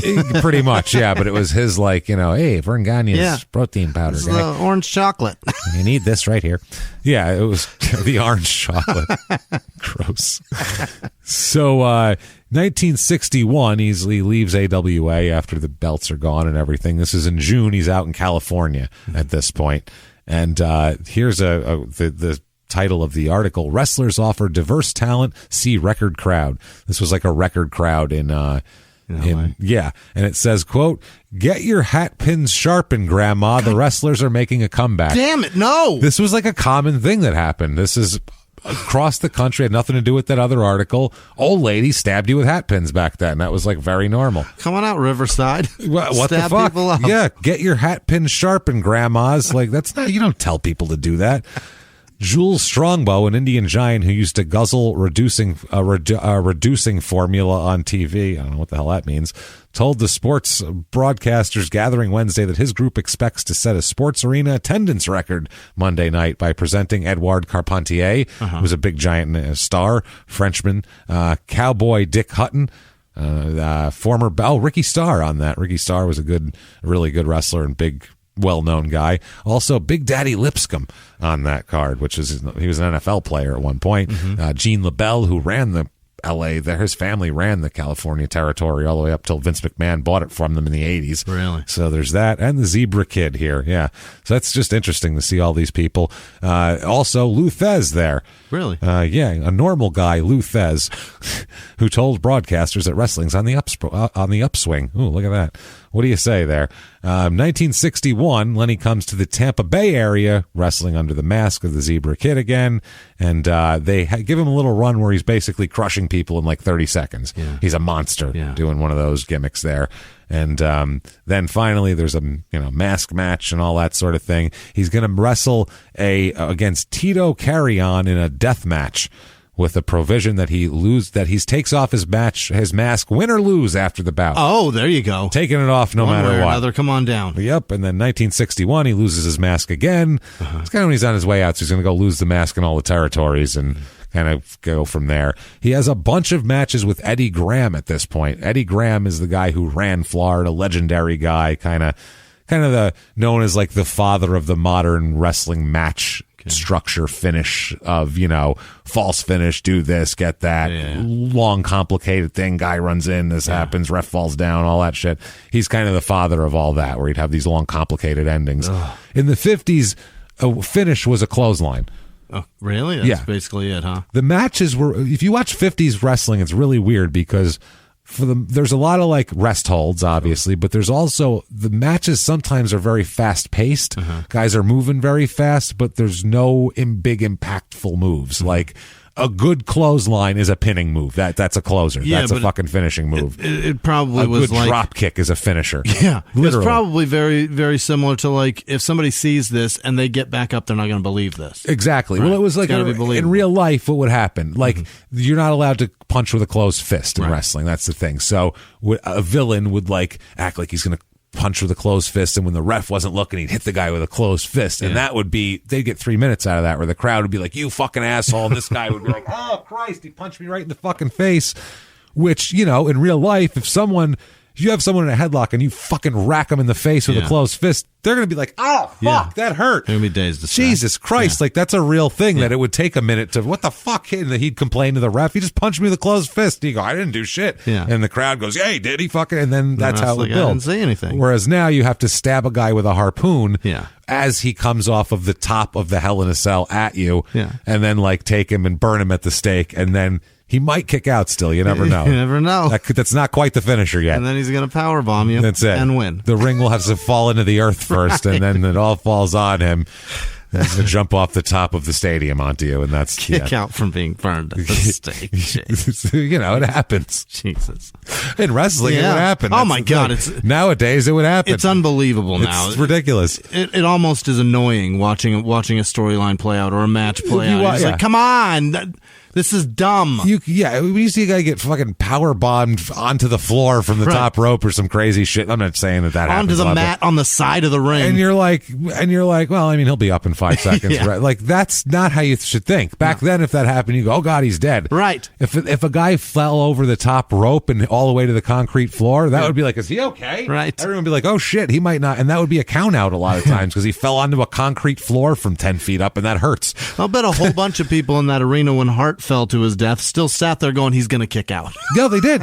They did. They thought it was part of the show. Sick. They didn't know. And plus, at that time... far of a drop? Jesus. At that time, though, WCW had used Sting dummies. Really? Because Sting had been repelling, and they had used dummies a couple of times that they fell, and they were like, oh, it's Sting fell and died, but it was a dummy. They did the same thing before Owen Hart happened. Wow. So, yeah, that was, people were like, oh, was it a dummy? Was it, what the fuck's going on? And then when the paramedics were there, they realized, this is mad real, you guys. Yeah, this is not good. You just watched something awful. Yeah. So here's another one here where he's fighting Antonino Rocca again, and they call him, quote, the jumping Italian from the Argentine. Good Lord. The jumping Italian has a 28-match winning streak. Most of you guys don't jump, James. That's what I just learned. The jumping one. He's a jumping. So, Jesus Christ. The Zebra Kid's there. Because you guys aren't human with legs that work like human legs. He's jumping. Look at him. Jumping around. You're not going to believe it. This silly guinea's jumping all over the place. He's got hamstrings and shit. Well, I don't know how he did it. All sorts of hamstrings. Fucking guy. So in his career, though, he ends up one-time AWA Tag Champ, Central States Heavyweight Champ. He is 4-time Georgia Championship Wrestling, different one. He's this Georgia Southern, NWA Southern Heavyweight Championship, which was the Georgia one. NWA International Tag Team Championship, 2 times, a Georgia title with Tarzan Tyler. He's the NWA Southern Tag Team Champion once with Gypsy Joe. Yeah. Remember that name? Yeah. Gypsy Joe? Do I? Gypsy Joe is the guy who New Jack beat the shit out of with a bat with barbed wire. Yeah. That's how old he was. Jesus. In the 50s, he won a tag title with Pasafaro. That was 2005, Jimmy. And New Jack's breaking his face open. Think about how old that man was. Lord. That's fucking insane. I'm surprised he didn't die. That's what I mean. That's how tough he is. Yeah. Another time he's NWA Tag Champs with Tarzan Tyler again. This is with Southwest Sports, which was Texas there. NWA Texas Tag Team Champs with Gene Kaniski, who was he's a fucking legend, Gene Kaniski. He was super successful world champion. Yeah, and also NWA Tag Team Champ, the Texas version with Joe Christie. So very successful wrestler, I would say. And then he goes to the kind of the Carney circuit, more Carney after that. This is where he kind of gets a guy into the business who ends up getting a lot of very big wrestlers into the business. Really? So there's a lot. The degrees of separation between him and a lot of people are very small. It's really funny. He gets a guy named Eddie Sharkey into the business. Okay. Eddie Sharkey is a guy who found basically all of the Minnesota wrestlers that weren't in Kurt Hennig's little clique. Like he found the Road Warriors. He found guys like that, Barry Darsow, Nikita Koloff, all these guys that were big stars. he found and trained them. Sharky did that. Sharky did that. He'd find these big bodybuilders and train them, and then they'd be big wrestlers. I mean, Road Warriors are as successful as a tag team as you can get here. So they met. He meets Eddie Sharkey meets Lenny Montana, and they struck up a little friendship.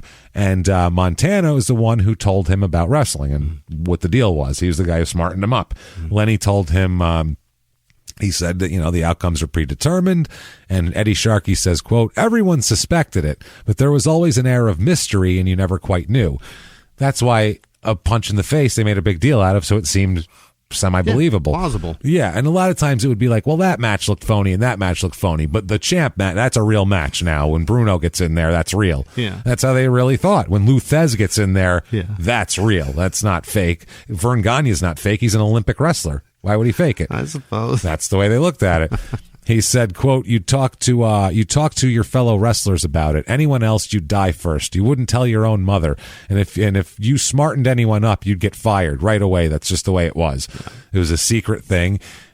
He says that they'd get in fights all the time, Eddie Sharkey, with the fans, which will tell you a funny story here.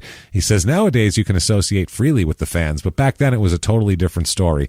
They could be a scary bunch of people because they believed it was real. Wrestlers got stabbed sometimes and they got attacked a lot.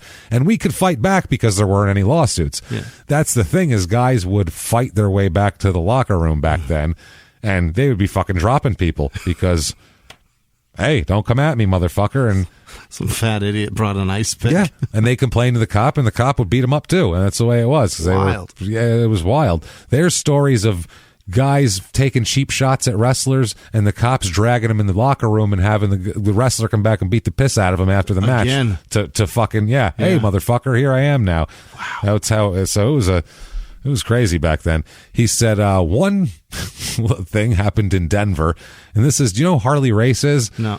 Do I? Harley Race is one of the toughest human beings that's ever lived. He's a wrestler, NWA champion, 10 times or something, 13 times, whatever it was. I think Flair ended up beating his record finally, and then everybody else. But he's he talks like this, and he's a tough son of a bitch. Yeah. And he was like doing like shoot street fighting when he was like 14 against like adults and shit. Like he's one of the toughest men ever.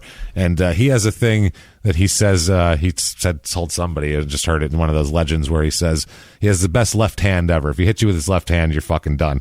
He says, if I hit a man with my left hand and he's still standing, I'll look behind him to see what's holding him up. That's how confident he is in it. Clever. So anyway, this was in Denver, and Sharkey goes to, I guess, a fan attacked Harley Race. So Sharkey went over to, quote, help Harley Race out. Yeah. And he says, quote, the guy was biting Harley's finger. So I grabbed him and I was going to stick my hand in his eye on the outside corner. But when I reached down, I stuck my finger in an empty socket. Harley had already pulled the guy's eye out. That is disgusting. So off they went to the hospital. They stitched up Harley's finger and put the guy's eyes back in the socket, and that was it. They were just dangling? Yeah, he popped his fucking eyeball out. Oh, my God. That was his move. Hey, don't fuck with me. I'll pop your fucking eyeball out. Think about that. Can you imagine being that guy telling that story for the rest of your life? Do you think people said Harley Race was fake? Yeah, never again. I saw him beat a guy and then pop his fucking eyeball out. I saw him de-eyeball a man. Yeah, that's a real guy. Don't come at Harley Race. He's dead, and still don't come at him. Popped his eyeballs out. Popped his eyeball out. He used to intimidate cops. They said he'd be driving 100 miles an hour down the one-way street, and they'd pull him over, and he'd go, I need directions. He'd have like a glass of scotch in his hand, and they'd be like, okay. And I am so lost. They'd give him directions because he was just a scary man. Here's from 1961. He's a little card he's on with, he's fighting Tinker Todd. Gypsy Joe's on this card, all these different guys. Buddy Rogers beats him there. In 60 and 61, he's still wrestling a lot. He wrestles, according to this site, 174 matches in 1961. My God. So that's still working every other day. Days, yeah, that's wild. 62, this is after a broken leg and, whatever. He fights again here, and I only saved this because this is a picture of the local Golden Gloves team, Jimmy. Oh, yeah. Look at these guys. Sweet Jesus. Look at him. The bottom left? This one here. On the right? Yeah, he looks like a cartoon character. You could kick his ass. He has a red nose already. Yeah, look at him. And there's more. Look at these little smug little shitbags. This guy's balding already. Not one of them looks children. Tough. Yeah. No, that's they look like they sing in a quartet. Yeah, that's the Golden Gloves team there. I mean, that's the Golden Gloves. That's shocking that's a fucking team of people. Yeah. I mean, it's shocking. But did you notice that there's not a black guy amongst them either? Oh, no. Let a black guy fight you. Let's see. That's what I mean. You fucking dorks. Jeez, what's going on here? Surprising that would be a boxing team, but not as shocking, Jimmy. As the sales. Yeah. Oh, the sales. And just going to kind of go through here. I found some movies playing from 1962. Yeah. Which is pretty cool. Here is one, Twist with the Teenage Millionaire. That's the name of a movie. Oh, you dance with the guy? Starring Chubby Checker, Jackie Wilson. Yeah. Just a bunch of songs in it, dancing around. Yeah. Kids to go watch. And then Jungle Girl and the Slaver. I don't like that at all. That is what is that? Terrible, scary name for anything. Is that late night? Is that like some sort of it's weird cuckold porn? I don't think so. I think it's a regular movie. That's what's so fucking weird. Jesus. Here's one, Troy Donahue and in Susan Slade. Mm-hmm. That's the name of the movie with Connie Stevens in it as well. These are all old-timey fucking names here that I've heard of. Here's one, Elizabeth Taylor in a movie here, The World of Susie Wong. I didn't see know that either. Walt Disney presents Babes in Toyland. Oh, okay. I loved that. Well, there you go. Is this around Christmas? I don't think Isn't that what that movie's for? It's a Christmas movie? In February. Oh. Well, I don't know. It's just people a hugging bit late? on the thing. It's cartoon people hugging. 50 cents for kids, though. Mm-hmm. So $1 for adults. Here's one. Young medical men, their lives and loves, young doctors. All right. That's the name of it. Oh, boy. That sounds hot. Sounds amazing. Yeah, that's good stuff. Teenage Millionaire again playing here. Here's one with Carol Channing in it. Oh. In person, Carol Channing. Oh, that's an actual show. And 12 Gentlemen Who Prefer Blondes. That's a choice seat still available. Go see that, I guess. Here we go. The Harlem Globetrotters are in town. Oh, my. Harlem Globetrotters. When were they established? In the 50s, I think. Plus great halftime entertainment at the Will Rogers Coliseum. God, that was so much fun to watch. Oh, yeah. I loved them. That was fun as shit as a kid here.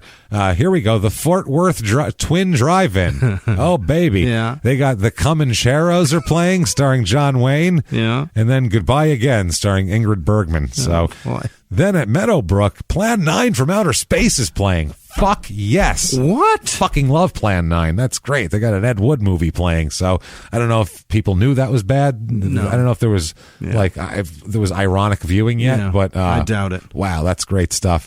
Beyond the Time Barrier and The World, the Flesh and the Devil. Jesus. Starring Harry Belafonte, so it's not a porn. No. It's got fucking Harry Belafonte in it. It's a legit movie. It's a legit movie. Yeah, and then a movie called Tall Story. Okay. Jane Fonda's in that. Must be a very young Jane Fonda. She would be, Jesus. Very young. Maybe not that young. I mean, fucking 18, 1962? Yeah. When was Vietnam? Late 60s? Yeah. That was like 69, 70. You might be right. She might be 12. She's got to be really young in this. Yeah, I don't know. Maybe she is a kid. And then I found the New Adult Shock Show as well in the early 60s. Even in Texas, they had it. They do. New Adult Shock Show. No one under 18 admitted. Sensational. 4 hit shows. First one, Jungle Virgin. What the fuck does that mean? Animal instincts, human cunning, strange women, wild beasts. I don't know. Jungle women.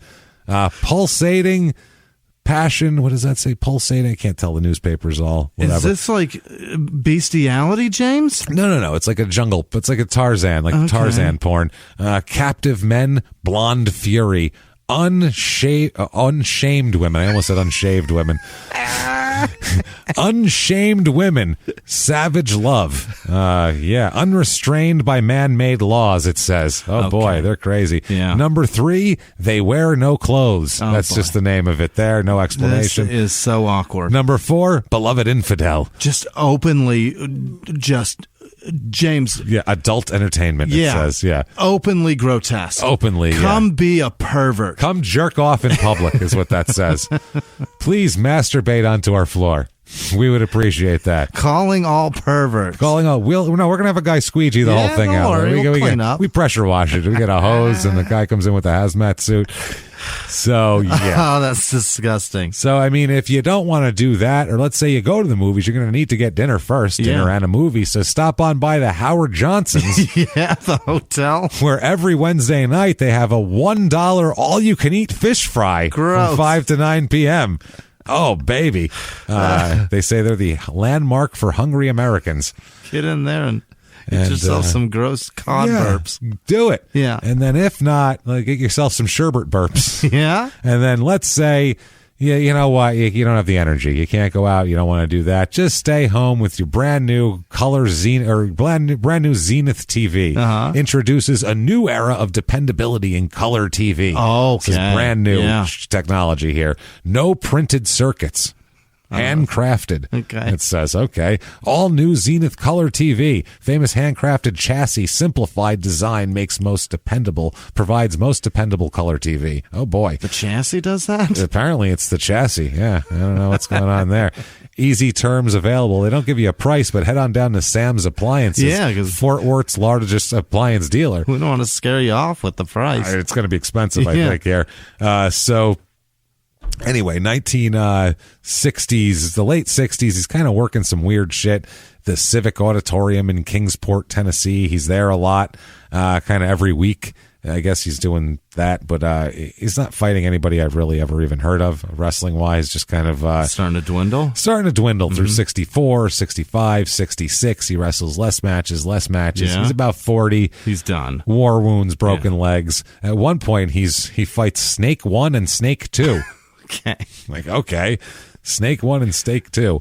So it's at this point where he's got to find another career to get into. And being a giant guy, being a guy of a certain background, being very Italian, being from Brooklyn. A certain area, known as a tough guy, good with his hands, a lot of balls. Sure. Kind of an unflappable, kind of a big giant cat. Good guy to have around. He kind of drifts into hanging out with mob guys. Not only hanging out with mob guys, but he's not just hanging around like an ex-wrestler. He's very much involved in everything and becomes a very big key piece of a couple of puzzles to some shit. He becomes arson is his specialty. Really? Yeah, his specialty is arson. The guy lights fires. Which was a very good business to be in back then. If you're a mob guy, being an arsonist that's can light fires and aren't traceable is pretty good fucking skill to have. You mean a flamer? A flamer, yeah, that's right. T-bone. Yeah. So that's a valuable skill for insurance money, and back then that was just a huge thing. Oh God, yeah. Especially the mob would take over a business, run it up, bust it out, burn it, get the insurance money. Done deal. This is the guy you call in to do it because he had several very unique ways of doing it. This is what I mean. He's got weird ideas.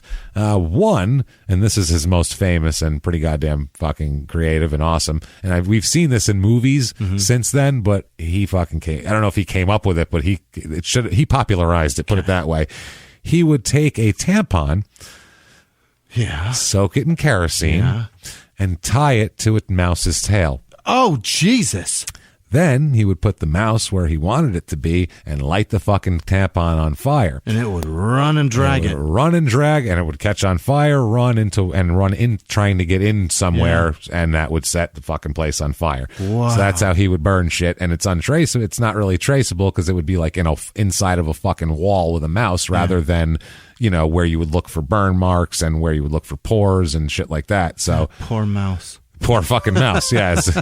He's done. Jesus. He would do that. He would also put a candle in front of a cuckoo clock so that when the clock's bird would pop out, the candle would be knocked over and start a fire. You'd have a little bit of accelerant that would do a whole thing, but it wouldn't leave a big giant deal. That was another one of his deals. Yeah. He does a few different little bids in jail here. He's in Rikers for a while. Sure. At one point, he's sentenced to a year in Rikers. He does that. He does a little time in federal prison as well, as all the guys do. He ends up being basically a bodyguard to Joe Columbo, who is the head of the Columbo crime family, and only 5 of them. A really big fucking deal Joe Columbo was, especially Joe Columbo, to explain him. he started the Italian-American Civil Rights Union deal, okay, where basically his son was arrested, and, you know, him and all of his mob guys were always getting police pressure.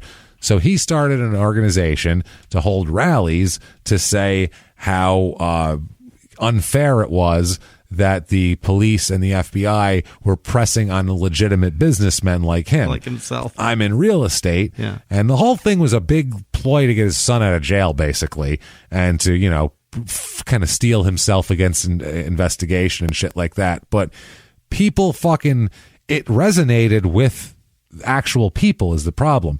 He's full of shit, obviously, but the people who he was telling this to felt that way because if you're a guy who, you know, works in a fucking warehouse and stacks boxes, or you do some hard ass job and you have an Italian last name and people make a fucking crime joke about you, it's kind of irritating. Sure. You know what I'm saying? That's the first thing they think of. So basically he's saying, like, we got to stop this, and the police and the fucking government are the ones that are causing this. Right. So regular people would go, yeah, that's fucking bullshit. Not me, Joe Columbo. Not me. I'm in real estate. Right. And he would stand up and make speeches. Now, when he first did it, everybody, all the mob guys didn't really know how to take it. They were like, this is weird. We usually don't. We're not public people. We do our best to stay off of TV, Joe. But he had been brought in for hearings and shit like that, so he was already kind of out there anyway, so he said, fuck it, I'll do it. And they kind of let him do it because he was a boss. They kind of let him have it. But by the second, third year of it, everybody started getting pissed off and saying, you're just drawing more attention to us now. This isn't helping. Stop fucking doing it, basically. You're taking all the attention we had on the meatpacking paisans and putting it all back on us. Yes. And the meatpacking paisans don't get pulled over by the cops and stopped, but we get stopped more. That's what ends up happening. So he ends up... Joe Columbo ends up basically this. I know when it happened because it was 3 days after Woodstock. Is when he has his first major rally. Okay, his first big in New York City. In New York City, it's a big giant rally. It's end up being called Italian Woodstock because 100,000 guineas show up there. Oh my God. Which is, whew, man, that is a wild scene. So 100,000 Italian people show up for this big fucking rally, and he gives these speeches, and then they march on the FBI local office and all this type of shit in protest of harassment, and you know. He's giving a speech, stop bothering us, and all this type of shit. Okay, so that's Italian Woodstock there. It's all very hypocritical. It's all very hypocritical for him. Yeah. Exactly. Yeah, so I get it. Yeah, that's what it is. So he's just got the wrong speech maker. Exactly. Right. That's the thing. When you got that guy doing it, it's weird when someone tries to represent a movement who has nothing to do with an actual fucking movement or wouldn't actually even talk to those people for 2 fucking seconds, but yet they can demagogue them into fucking... It's weird. It's so weird how that happens and still happens to this fucking guy. It's strange, right? All the time. Very weird. Anyway, the next year, everybody's sick of this shit. Sure. The people, the other mob guys are tired of it, especially the Gallo brothers. Yeah. Crazy Joe Gallo. Gas Pipe. And that's their dad. That's a different guy. That's Gas Pipe is a different guy. That's a different Gallo? Yes, that's not Gallo. That's Casso. Yeah, Casso. Yeah. This is the Gallo brothers. The Gallo brothers are fucking insane. They're from Red Hook, Brooklyn. They're nuts. They're tough son of a bitches. Crazy Joe Gallo. His nickname is Crazy Joe. So if you're a mob guy and you're crazy, there's a lot of Joes. You're the craziest. You're Crazy Joe. Right. You're fucking crazy. So Crazy Joe, if you can remember from the Goodfellas voiceover, this is before Crazy Joe decided to take on a boss and start a war. Yeah. When there's talking about, this is the good times and he's making sandwiches and shit. Yeah. That's who Crazy Joe is. Got it. Decided to take on the Profacis and all that shit and start a war. Columbo took over that family, and basically they have beef with Joe Columbo.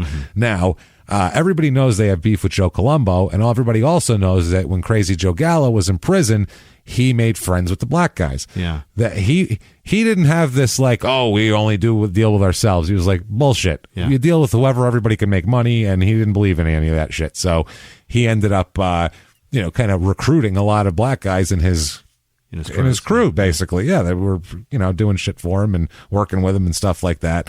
And a lot of people knew that. Now, no one knows who set this up, but people think it's Carmine Persico who set it up to make it look like Joe Gallo had it done. Got it. Okay, so Joe Columbo is going to make his speech at one of these big things. It's a huge rally, and he sees a young black woman there. and she's like Foxy Brown style, like fro and like really like put together and shit, and sexy. And she says hello to him. And he stops and turns, and he's a pervy old man, and he goes to start talking to her, even though he's on the way to the stage to make a speech. He's like, well, I got to talk about those tits for a minute first. He goes to talk to her, and as he goes to talk to her, he gets shot in the head. Yeah. Okay, it's a guy ends up shooting him in the head. Another black guy shoots him in the head. This is a guy with carrying a camera and has press credentials. Shoots him in the head, okay? So you're going to want to get a hold of that guy to see why he did this, right? Who put him up to it. They never get the chance, though, because as he's tackled to the ground by the cops, two of Joe Columbo, or two fellas. They weren't Joe Columbo's guys, but two Italian guys in the crowd came up and shot the black guy who was the guy who shot Joe Columbo, and then they ran off and never were caught. So they were taking care of the, It's why when Michael Corleone in Godfather 2, when they shoot up his house, my home, where I live, and all that shit, and then they find the dead guys. Yeah. You killed the guy who you hire for that job because you don't want him saying who hired him. Yeah. That's how that works. So fascinating. We never get to find out exactly who set it up, but everybody seems to think it was Carmine Persico, making it look like it was the gallows. Got it. That's why he used black guys. So that's how that works. Anyway, I only say this to say Joe Columbo at this point kind of he has to kind of take a step back. He is in the hospital for a long time. He survives this. He doesn't die for another 8 years, but he's never the same again. He's, whatever. Shot in the fucking head. Exactly. He got shot in the fucking head. It doesn't quite work out. He's one of the mob guys says that they vegetabled him. That's how he put it. Diminished capacity. Yeah. Well, he said, him. He said, I don't think this guy vegetabled him. I think that guy vegetabled him. That's literally the quote that the guy had. So, it's fucking funny. There's a guy named Frankie the Mole Segro at this point. Frankie the Mole. Okay. All right. Now, Frankie the Mole here, he's got all sorts of, there's a lot of beefing going on here. Persico, the Gallows. Persico and the Gallows used to be very close, and then they weren't close anymore, and they were fighting because of the Gallows broke off and kind of did their own thing. They didn't want to pay tribute to Joe Perfacci because he was really rich, and Carmine was smart and took the boss's side instead, and that's how they kind of got on opposite sides. And it's a long story. Crazy Joe Gallo, anyway, is the guy who got shot at Umberto's Clam House with Jerry Orbach at dinner. Oh, Jesus. Law and Order Jerry Orbach, because Gallo decided he was writing a book, and he had all the showbiz friends now. And Jerry Gallo was going to play, Jerry Orbach was going to play him in a movie. So or play one of his people in a movie. So he was hanging out with him, and Jerry Orbach's wife was ghostwriting Joe Gallo's book. So they're out at dinner, and that's what ended up happening. Of all the luck. Of all the luck, Jerry Orbach. So what an interesting life Jerry Orbach had. It really made. Well, he's dead now, so. Yeah, not pretty recent, right? A few years. 3 years? 5 years? Yeah, maybe 5. More than that, because the John Mulaney joke about his eyes was... You're right, post-death. Fucking 2015, so... Wow. Anyway, Carmine Persico's in Illinois prison at this point, federal prison, gets transferred to Atlanta because there's a contract for him put out by the Gallows at this point. So, Persico, Jesus Christ, this is crazy.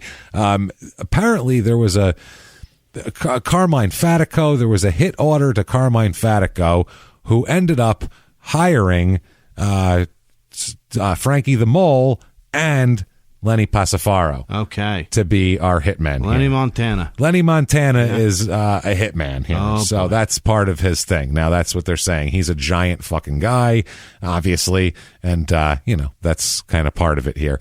So he basically is hanging out with Frankie the Mole a lot and guarding Joseph Columbo. And Frankie the Mole is like a 175-pound little skinny guy, and then he hangs out with this guy. So they're a pretty funny little pair.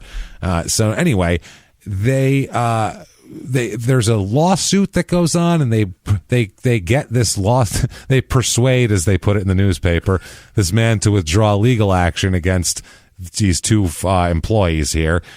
So anyway, they end up hiring, let's just do it this way. April 4th, 1967, this Reisman guy, he's the guy who initially filed lawsuits that involved the mafia guys. Got it. And then had to pull them back. He gets off a commuter train in Long Island at the Hewlett Railroad Station, and he is, taken away by a couple of guys here. And in the middle of a crowd, they just grab this guy and pull him off. They fire a shot. It's kind of a scare shot, not to hit him. Other commuters began, yelling and screaming, so they had to take off and run away.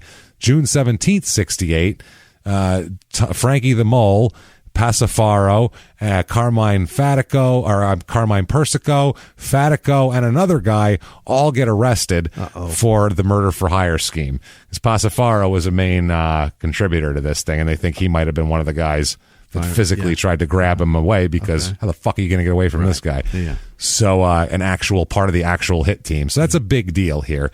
All sorts of charges: conspiracy to commit murder, attempted murder, assault, possession of weapons, all sorts of shit they charge all these guys were.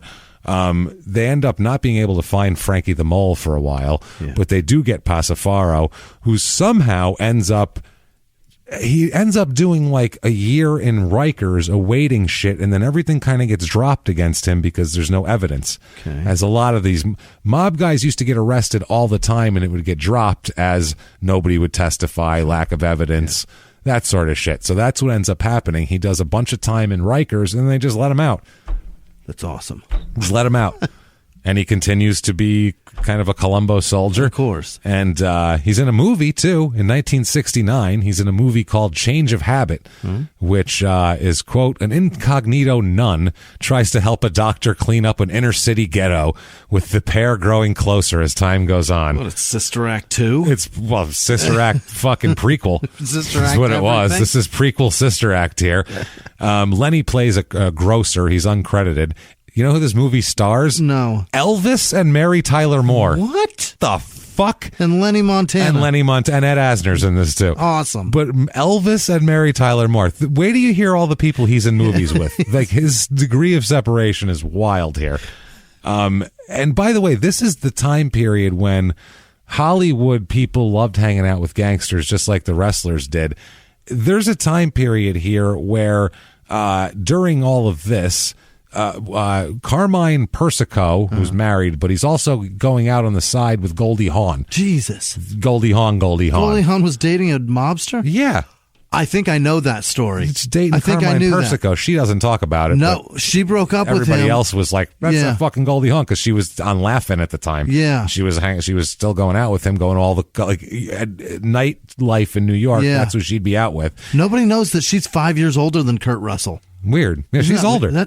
She's old. Much older. Yeah, because Kurt Russell was a kid in the late 70s on the Mavericks there playing baseball. He was 15 when she met him, and he was too young for her. Yeah. Well, that's right. And he was going out with Goldie Hawn, Carmine Persico, and his friend, who I fucking can't remember who it is now. Yeah. His friend was going out with an actress as well, who's ends up being the woman who was the mother in My Big Fat Greek Wedding. Oh, really? Yeah, she was going out with So what's the point? That's fucking hilarious. Oh, it's a cat. Yeah. Lots of God, I love that line. That's such a good movie. Movie sucks my ass. I hate I love that movie. I hate it so much. I had to watch it for P.S. I Hate This Movie, and it was just painful, man. I love that movie. Fucking bad. So not as bad as Twilight, don't get me wrong. Sure, but it's goddamn bad here. So, he's in this movie. I don't know. Elvis, Mary Tyler Moore. It's a 6.1 out of 10 on IMDb. So, like I said, everything is mixing, and people are mixing. And then a little movie starts shooting in New York and around New York called The Godfather. Oh. Okay? Yeah. Now, if you haven't seen The Godfather, I don't even know what to do with you. Godfather. You have. I mean, a lot of people are like 20 haven't seen The Godfather, but if you like movies at all, you should watch The Godfather, because it's like top 5 of all time on every single list ever. Probably top 3. Yeah, on every list, it's up there. I mean, it's top one of those 5 things, is 1 and 2, James. Yeah, that's what I'm saying. Even if 1 and 2, both 2 parts of this story are in the top 5. That's how great this fucking story is. Top 5 movies are Goodfellas. They're all mob movies. The Godfather 1 and 2, and then 2 other pieces. We have everything. There's crime. There's relationships. There's stuff. It's there's just family. a great story. There's a lot happening. So The Godfather starts filming. Now, let's let Lenny, this is from the newspaper in 1972. Let's let him say what ended up happening. A murder for hire guy. He says, he said one day he went to visit his mother in White Plains, big giant Lenny Passafaro, fucking, Columbo family, champion wrestler, all this. Just went to visit his mom. He says, quote, she told me they were making a movie down the street using a local bar, so I decided to see what was going on. Yeah. So he walked down there. He said he came to the location. He stood back with everybody and behind the barriers just watching. And he said, he's a big guy. He's towering over people. And he's watching the scene play out. He says, quote, I saw this guy staring at me every so often. I didn't know who he was, but he kept looking back at me from the other side of the barrier. And he said the guy turned out to be Al Ruddy, who's the film's producer. And he said the guy kept looking at him. And then the guy ended up waving him over. And the guy says, quote, can I see you for a minute? As Ruddy asked him, can I see you for a minute? So Lenny followed him across the street, and then Ruddy asked him, do you ever do any acting? And he said, I wrestled for 25 years on television. I guess you can call that acting if you want. You were in a movie with Elvis Presley. He's Say just that. a grocer, I think. I don't think he had any line. Yeah, I was in a movie with Elvis. Hung out with him a little bit. Mary Tyler Moore. That's the difference between a guy that can keep his mouth shut and a douchebag that just. Yeah. Oh God! If 95% of actors in LA were in a movie with Brad Pitt in any capacity, yeah. Stood as a checker in a grocery store as he had a line was, I was in a movie. You saw me. You may not remember, but you saw me. You saw me. I was in there. I'll send you the freeze frame. It's on my IMDb. It's on there. He said Ruddy smiled and asked him if he wanted to if he would step inside a trailer, and there was Francis Ford Coppola, who is the director of The Godfather and makes a pretty good wine too. That's what I thought he was. Francis Ford Coppola, great winery guy. He's the fucking director. Okay, thank you. Jesus, I got really upset. I have so many of his wine bottles. They're good. He makes great wine. I like his wine too. And it's affordable. Thank you, Francis. Cheap. Yeah, it's like $15. Oh, it's so good. Yeah. And he said he walked in with him, and Coppola looked at him and said, quote, that's Luca Brasi. Okay? Yeah. Montana said he was confused. He says in the paper, quote, I'm Lenny Montana, not this guy Brasi or whoever you're talking about. I don't know who you mean. Listen, that ain't me. I don't know who you're confusing me with, but around here, mistakes happen and bad things could happen to people. You know what I mean? I'm Lenny. So can't make wild accusations like that. I don't know what he's got on him. Things are flying around. Right. Got a lot of people are talking. 1 minute it's this, 1 minute I'm fucking Luca Brasi. You never know what's going on. So he said the next thing he knew, he was being handed an address in Manhattan to report there the next morning to pick up a script. They said he was taken to a location on Staten Island for the wedding scene of The Godfather, which is it's one of the most famous opening scene where goddamn Al Pacino and Diane Keaton are talking about, and Marlon Brando, I believe in America. Right. That's the opening line. The Marlon Brando in his office, and this guy, you can't refuse anything on your daughter's wedding day, so everybody's they're lined up to ask him favors. Right. And he's saying his daughter has been defiled by these thugs, and they're horrible, and can you kill these people for me? And Don Corleone, Marlon Brando, saying, I can't kill them because that's not even. He goes, I can defile them. I can do some things, but killing them's a little bit too far. And then he says, I'm going to make you the best of wedding cake. It's a beautiful, and blah, blah, blah, and the whole thing. So everybody's lined up. Yeah. And sitting outside, Diane Keaton says, who's that man over there, that scary man? And I think Al Pacino goes, he's a very scary man. That's Luca Brasi. Yeah. And that is Lenny Passafaro. He's trying to memorize his lines. Yeah, he's got the day of the daughter's wedding. And apparently he didn't have an easy time memorizing lines either. I mean, that was a tough one to say, too, all that shit. Yeah, on the day, may your first child be a masculine child. That's not how he would normally speak. Nobody would talk like that. No, it's very formal, like 40s, and an old man in the 40s might have said that, but not him then. Right. So it was hard for him to do.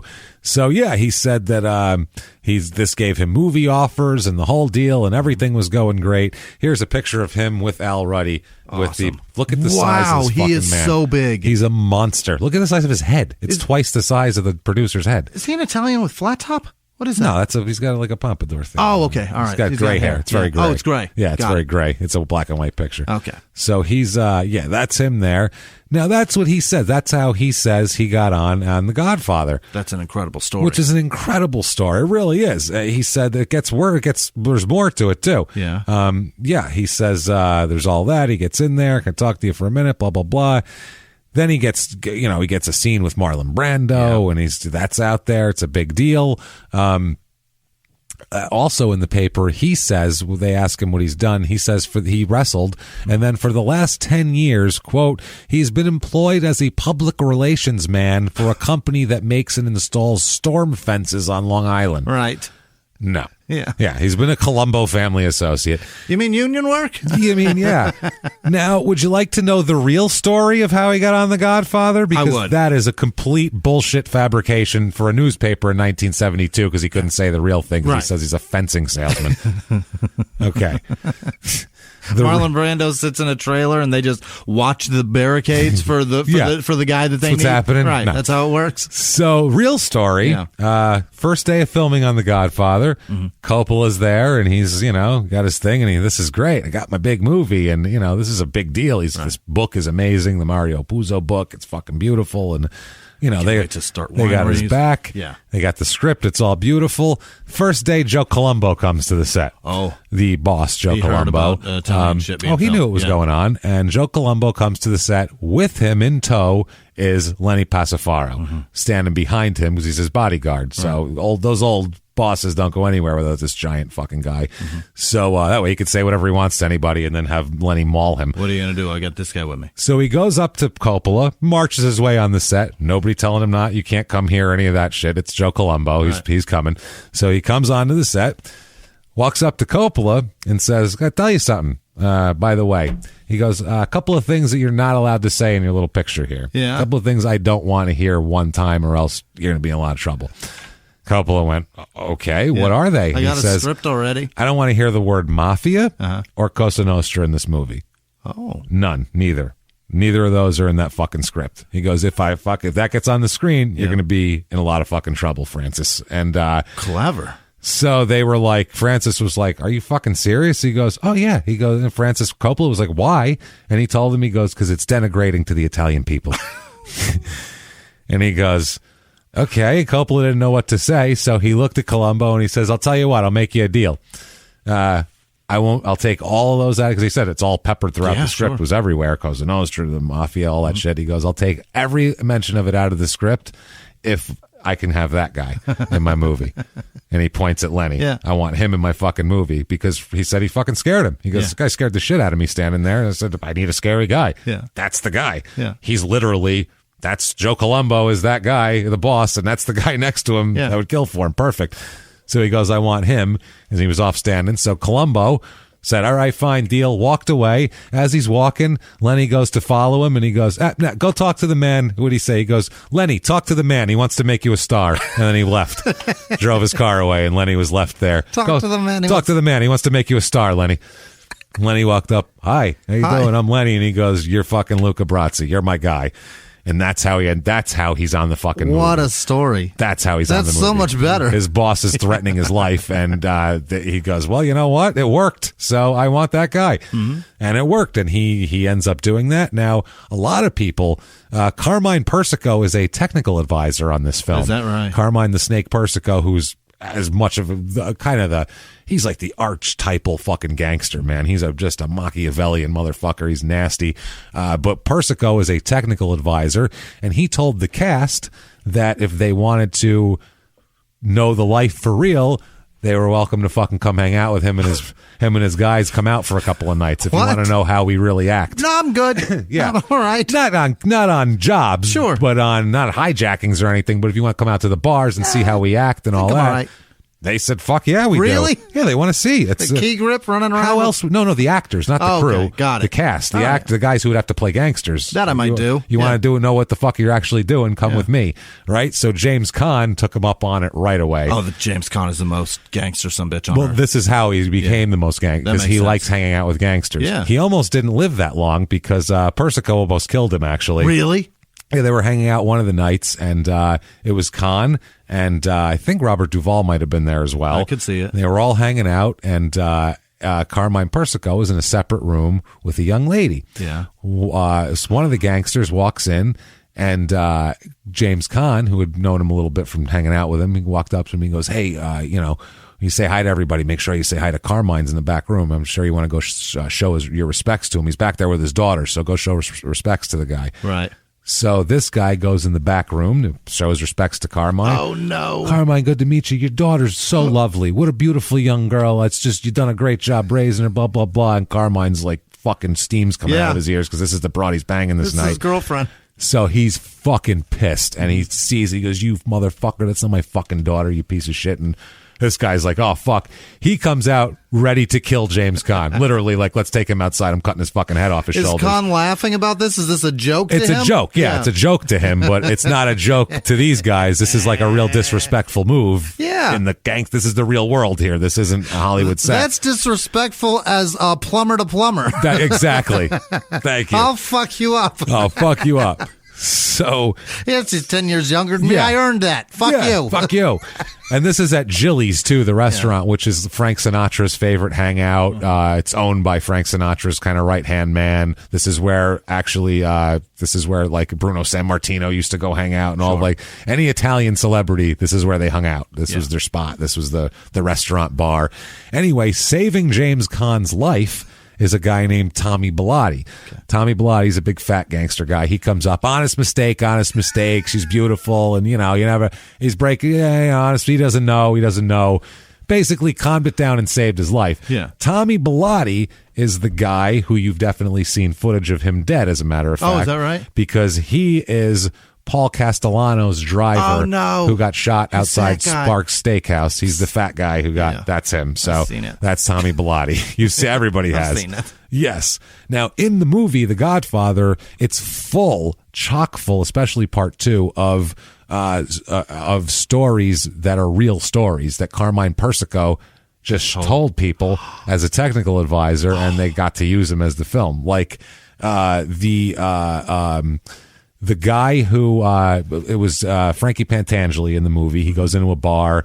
They give him $100 bill. He goes, I don't like the implication. He gives it back, and then they try to strangle him. Yeah. As they're strangling him, a cop comes in and goes, hey, what's going on in here? And then they drop him, and he ends up living. Yeah. Remember that scene? Yeah. Okay, that's a real scene. That happened saved to a man's life. Larry Gallo. Carmine Persico and another guy were strangling him to death with a fucking garrote. They were garroting him to death.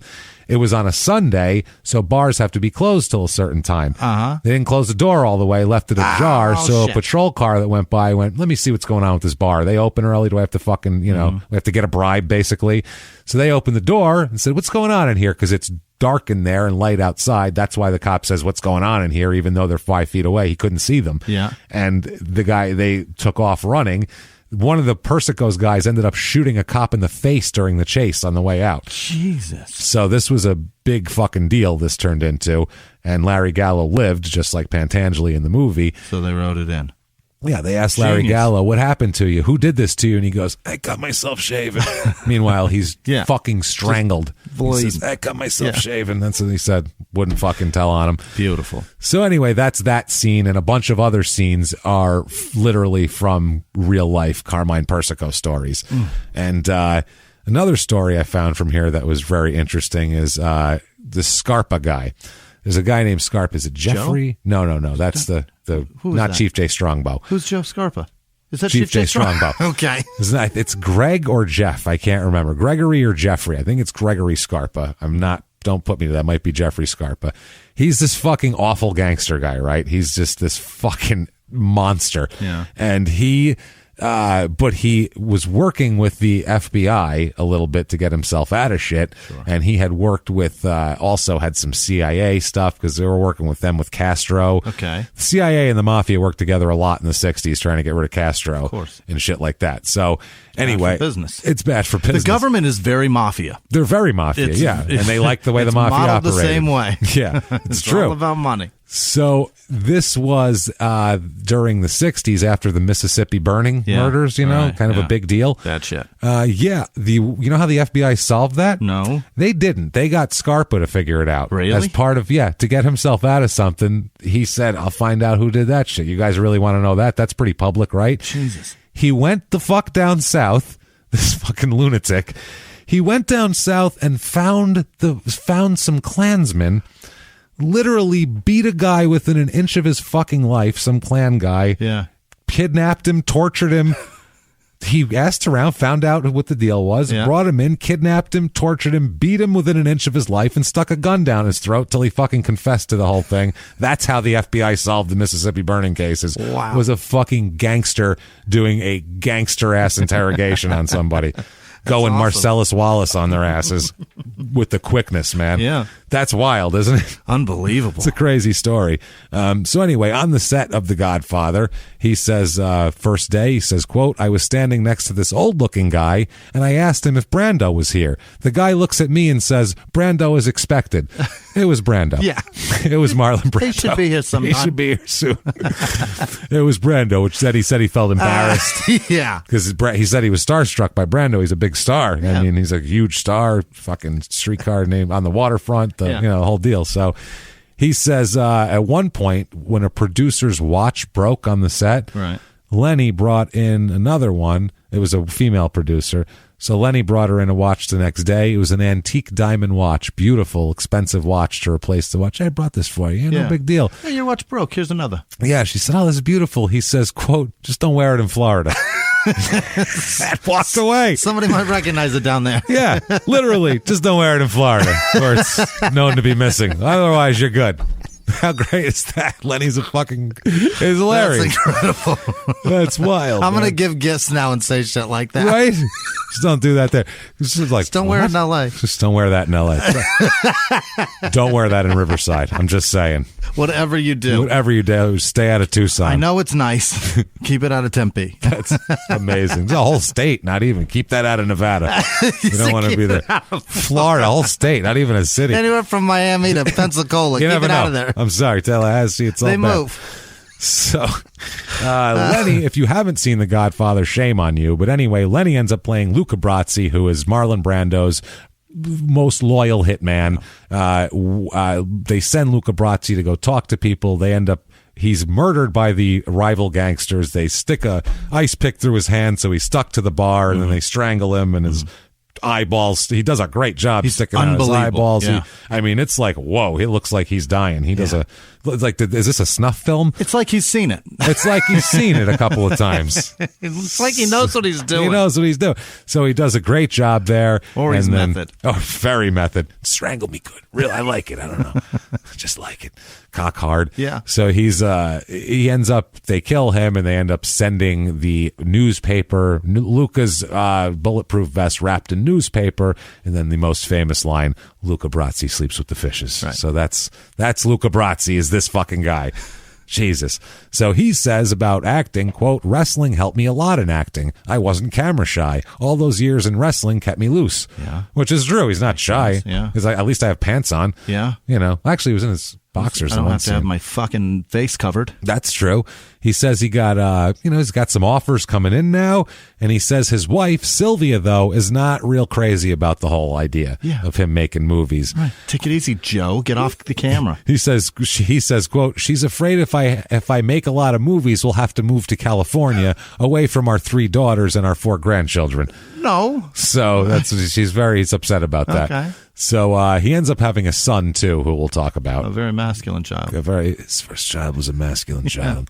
And we'll talk about it. But he said the pay was good. He said he was paid $1,000 a week on The Godfather for 7 weeks. That's pretty... Which back then's good money. It's not bad. No, it's good. It's not scale. But he only got money. $7,000 to be in the greatest movie ever. Yeah, he is $7,000 is what Luca Brasi made for that. But $7,000 back then was, $50,000 probably, 45, $50,000 with inflation probably, which is still pretty good for 7 weeks, I would say. Yeah. He says he didn't have to strangle anybody.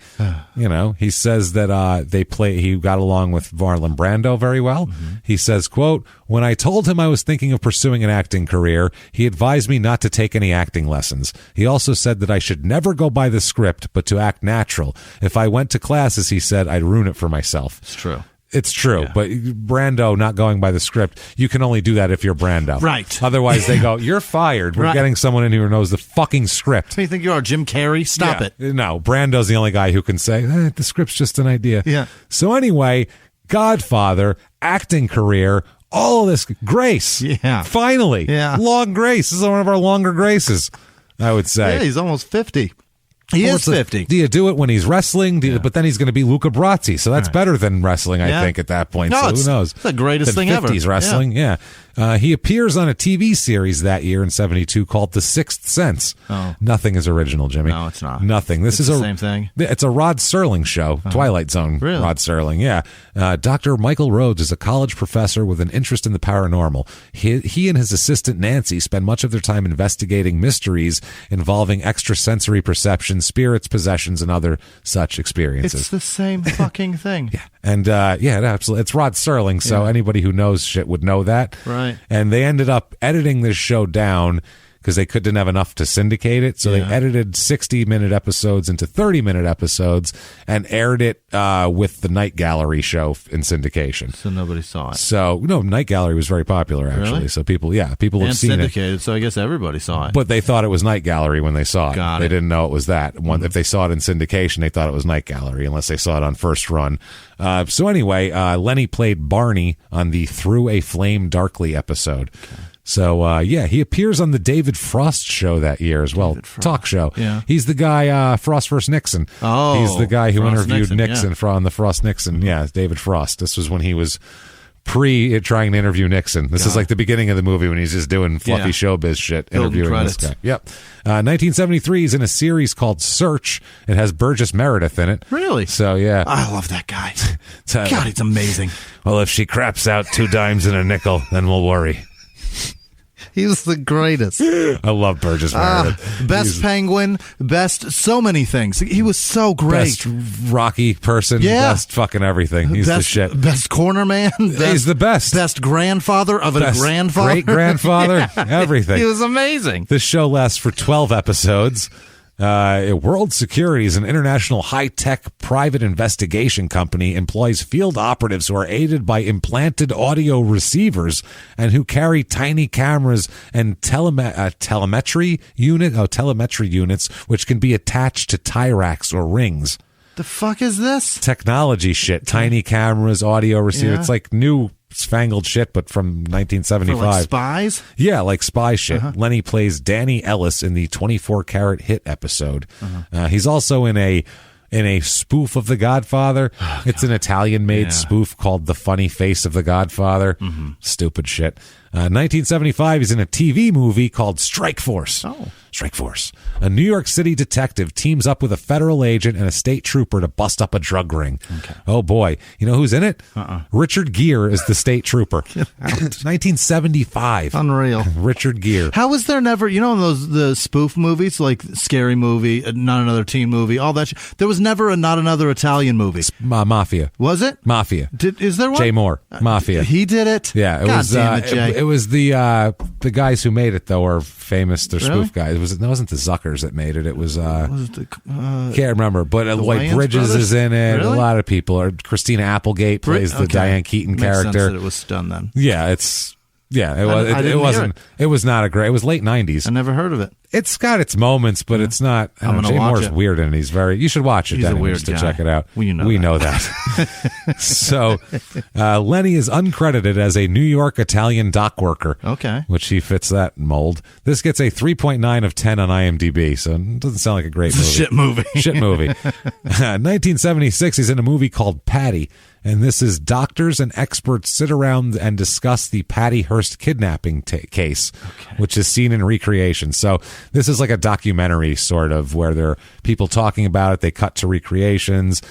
It's almost like an hour long investigation discovery show type of thing, but in a movie, but a feature film. That is a fascinating case, though. It's very fascinating. That's weird. Lenny plays a racketeer in that, so somebody involved in that.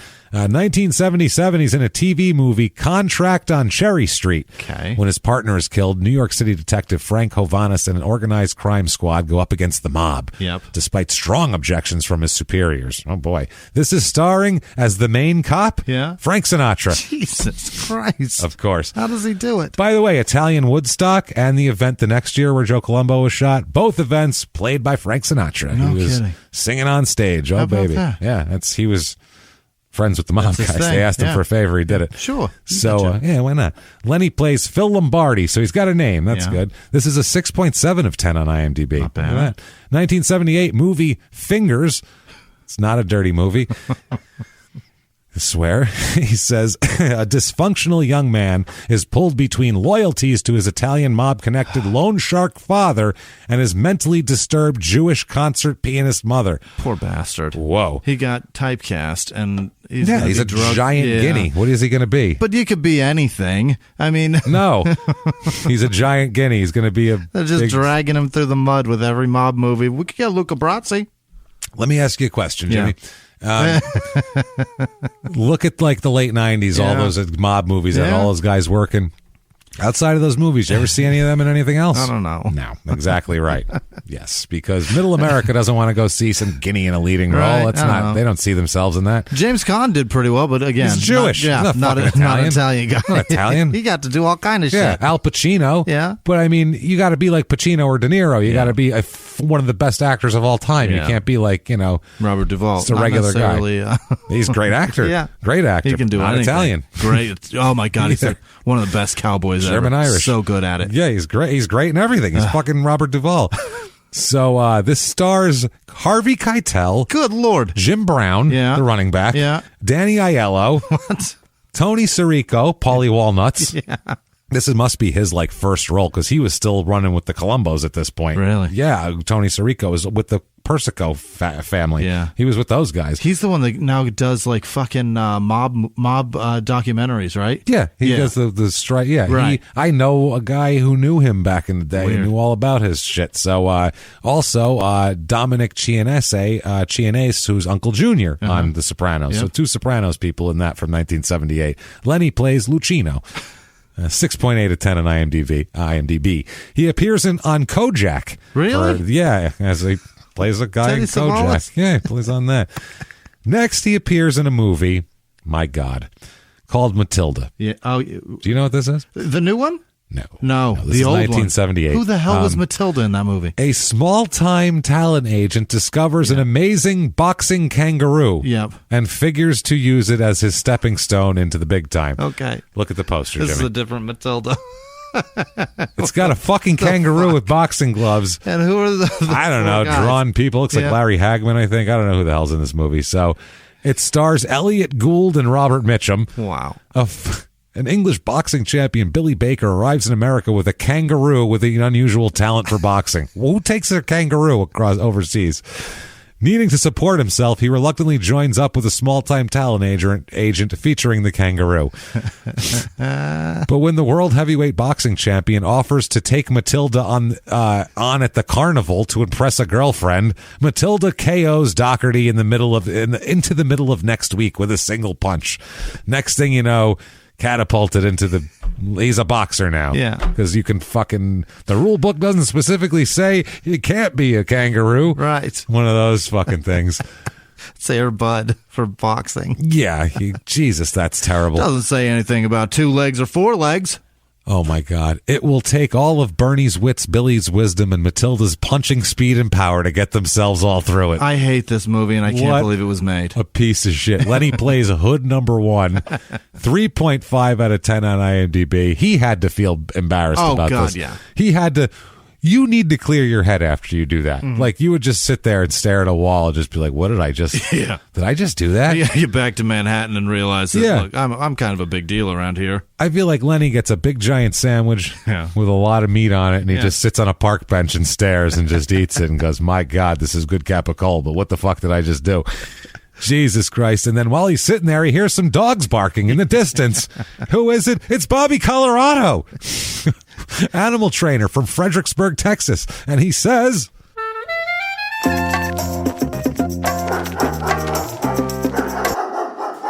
How is it you come to arrive here? Yeah. It's a nice place around here. It's a nice park.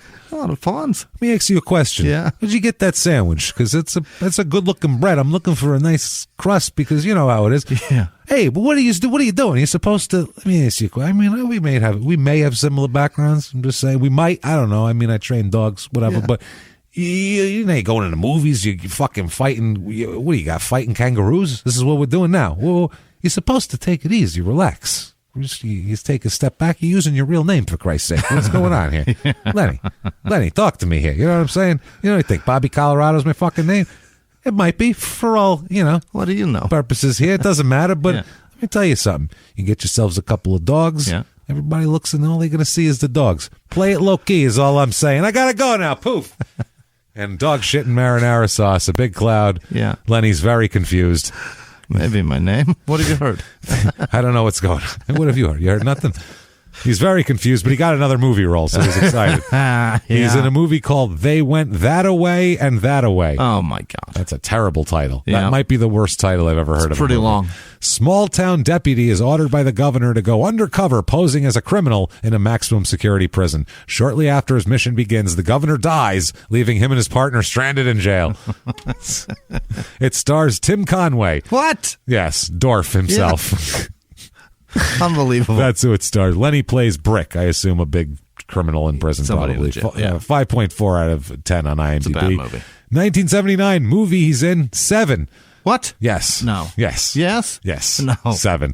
Hawaii has fallen under the control of a ruthless cartel of 7 gangsters. Oh, it's a no. little different. Oh, God. Yeah, it's very different. The FBI acquires the services of an ex-agent turned assassin who in turn assemble a team of 7 hitmen to stop them. Oh, Christ. 7 on 7. Oh, my God. Lenny plays the Kahuna. Yep.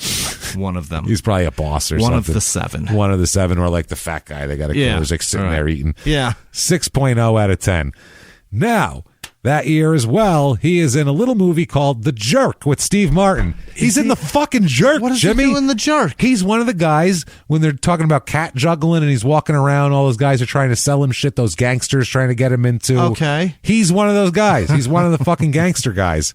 He's a con man. He's one of the guys trying to scam money out of him when they're talking about cat juggling and they're talking about investing in this and investing in that. After the eyeglasses. Yeah. When he's walking around his house with the karate, with the gi on outside. He's one out there. He's that he beats up all those guys. Yeah. Wow. Yeah, he's one of those guys. I had no idea I saw him in that. Me neither. I didn't recognize him either. I've seen both of these movies 1,000 times. Yeah. Never put those two together. But he's in the fucking Godfather and The Jerk. 2 great movies. Think about who he's worked with. Yeah. Elvis to Frank Sinatra to fucking Steve Martin to Marlon Brando. I mean, Richard Gere. It's wild. Harvey Keitel. Yeah. It's crazy how the people he's worked with. Isn't that chick in that Verne scene Gagne? too? Yeah. It's wild. Verne broke his leg. That's what I'm saying. Like all the wrestlers. He's Hitler. Lou Thez. Everybody from Lou Thez to Steve Martin. How many He worked people with Hitler, James. He worked with Hitler. Well, he worked against Hitler. Yeah. But Steve Martin punches him and like does his karate thing. So he got beat up by both Lou Thez and Steve Martin. It's pretty awesome. How many people can say they've been beaten up by Lou Thez and Steve Martin? I think only one. Yeah. And we found him. So he's in The Jerk, which is a great movie. See The Jerk if you haven't seen The Jerk. My God. What a is masterpiece. wrong with you? Soon as The Godfather's over. Yeah. Watch that. 1980, a movie, Defiance. Ooh. Tommy takes up temporary housing in a New York City neighborhood plagued by a violent gang. Tommy is waiting for his next assignment as a seaman. Oh, boy. And though he tries to avoid the gang and his neighbors, it does not work. Soon he's battling not only changing their attitudes, but the attitudes of previously intimidated neighbors as well. Yeah. Cleaning up the neighborhood. This stars Jan Michael Vincent. What? Danny Aiello and Art Carney from The Honeymooners. Yes.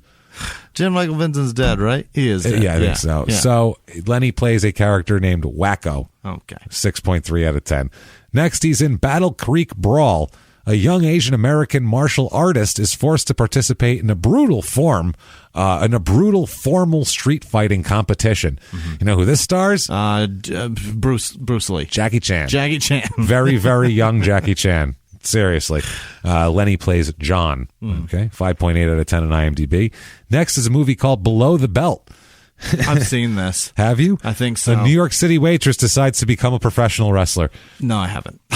Yeah. Maybe I have. This is basically Glow. Okay. It's the story of the Glow. If you've watched the I Glow. loved them. That's I'm talking to like the show. The show. Yeah, I haven't seen that. It's great. You should watch it. It's really fucking good. Do they have any of the original girls? They use the same characters. Okay. So it's the girls are like 60 now, but 50. God, I loved that shit. The first season's awesome. Yeah. And then it's not that good anymore. The last season I saw was fucking terrible, but the first season's great. All right, I'll watch it. It's real. Mark Maron's hilarious in it too. Yeah. So all the women are great in it too. Is it his show? It's. I mean, he's in it. I wonder if he made it. I think he's a producer. Okay. I'm pretty sure. I don't know though. So apparently she becomes a Female wrestler. So she's got to wrestle him. She's got to wrestle all sorts of shit. I think he plays like a promoter. Fabulous Moolah's in it, actually. Really? As well, yeah, playing one of the wrestlers. Awesome. So that's weird. 5.3 out of 10. 81, he's in a movie called ... All the Marbles. Didn't see it. So I missed it. Harry Sears manages the California Dolls, a female wrestling tag team who tour America hoping for a chance at winning big time. Harry's also romantically involved with one of them, of course. Their fortunes seem to be secondary to him, particularly when Harry accepts an engagement involving mud wrestling. But then a chance at the big ring match beckons in Reno, Nevada. Yeah. You know, that's where all the big stuff is in Reno. This stars Peter Falk, Columbo, and Burt Young. Paulie from the Rocky movie. Yeah. So this is fucking crazy. Lenny plays Jerome, Eddie's bodyguard. Okay, seems like a bodyguard. 6.5 out of 10. Next is a movie that I have seen an ungodly amount of footage from for a reason I won't even get into with you, but it's somebody trying to convince me to hire somebody to do something. But a movie called Evil Speak at this point, starring Clint Howard. That's right, I said starring Clint Howard. Yeah. Not a lot of movies, quote, starring Clint Howard. Who the hell is he? Ron Howard's brother. Oh, really? You've seen him. That looks like a deformed monster. You know who he is, right? Yeah. I didn't realize that was his brother. Leading role, you think? Not Why do you leading think man. he's in everything Ron Howard does? Everything. He's always in a small part. Yeah. But yeah, he's leading guy in this, and it's directed by a guy named Eric Weston, and that's how I end up knowing going through the thread. I've been in that guy's living room, unfortunately. It's a long story. An outcast military cadet taps into a way to summon demons and cast spells on his tormentors through his computer. So they mix technology with devil shit, which has never been done that I can think of since or before. Has it? It's one or the other. I mean, Lawnmower Man. I guess Lawnmower, but it wasn't like demons. The Matrix. It's weird. I don't know. 5.7 out of 10. Next, he's on 82. He's on an episode of Magnum P.I., the Italian Ice episode, obviously. Yeah. Next, he's in a movie called Pandemonium. A former high school teacher who always wanted to be a cheerleader decides to reopen the cheerleading program at her former high school after years of closure for being targeted by a serial killer. You close down the program when all the cheerleaders start getting murdered. Yeah. By the way, this week on Small Town Murder, missing cheerleader. Swear to Christ. This is perfect. This stars Carol Kane. You know Carol Kane is. Probably. She's hilarious. Judge Reinhold is in this. Phil Hartman plays a reporter. Oh. Look at that. Rest in peace, sir. Lenny plays a coach in this movie. So, I don't know. 5.3 out of 10. Next is a movie called Blood Song. This is where a psychopath escapes from a mental institution and starts a murder spree, which ends in the pursuing of a young handicapped girl who once got a blood transfusion from him. Good Lord. Yes, Lenny plays Skipper and is also credited as a writer/producer. Okay. So this is Lenny throwing his hand in the ring. There's 3 credited writers. He's one of them. Yeah. And also a credited producer here. I love the idea. It's a really interesting idea. Incredible. Yeah, I'm sure it's got to be executed like shit because I don't know anybody in it. Yeah. And it's 4.9 out of 10 on IMDb. So I'm not going to. I don't like the part where the girl is handicapped. Handicapped, I guess, because she's got to be ill. That's how she couldn't she have just needed a transfusion? Yeah, Couldn't she have cut her leg on a fence or something? Maybe her period's too heavy. I don't know. It's heavy this month. It's flowing. I'm telling you. Transfusion. Hold on, tampons ain't going to work with this one. We got to get a transfusion for this girl. Holy Jesus Christ! Set her over a drain pan. My God. No, the one on the floor. Put her in the middle where it all flows. Take her down to Jiffy Lube and sit her over one of the bays. No shit. 4.9 out of 10 there. Yeah. 1989. Now, he's got a son. Yeah. He's had him a while now, obviously. His son's name, Lenny Montana Jr. Yeah. He's Leonard Pasafaro Jr., but Lenny Montana Jr. also for Hollywood shit. Now, in 1989... Funny thing is, what it says on his profile now, we'll compare this to this article from 1989 that I found in the Los Angeles Times. Yeah. October 27th, 1989. A Los Angeles attorney who's the son of a high-level member of the New York's Gambino organized crime family, this is not him, has been indicted on extortion and forgery charges by the Los Angeles County Grand Jury John Scotto, 28, is accused of trying to extort $50,000 from 2 Hollywood nightclub owners and $126,000 from 2 other victims. Scotto's the son of Anthony Scotto, a semi-retired, in quotes, captain in the Gambino family, the DA says. Scotto came to power on the Brooklyn waterfront through his marriage to the daughter of Anthony Tough Tony Anastasia. So he's a Tony Anastasia, fucking Albert Anastasia's brother. This is he ran the docks. Anastasia's brother. The younger Scotto, a Malibu resident, different lifestyle for him, a little bit. Surrendered to officers of Los Angeles Police Department Organized Crime Division. The $150,000 bail. Blah, blah, blah. Now, the indictment was handed down and remains sealed until Scotto surrendered.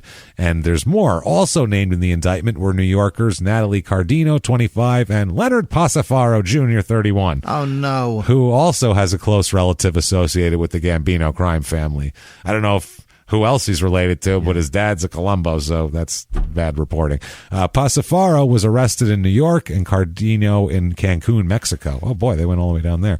They are charged with 2 counts of extortion and attempted extortion. Both will be returned to Los Angeles for arraignment.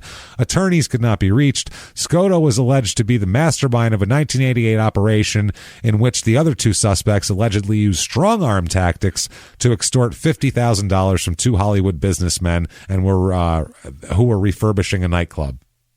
In September 88, Pasafaro and Cardino allegedly threatened to throw the Hollywood businessman out of windows.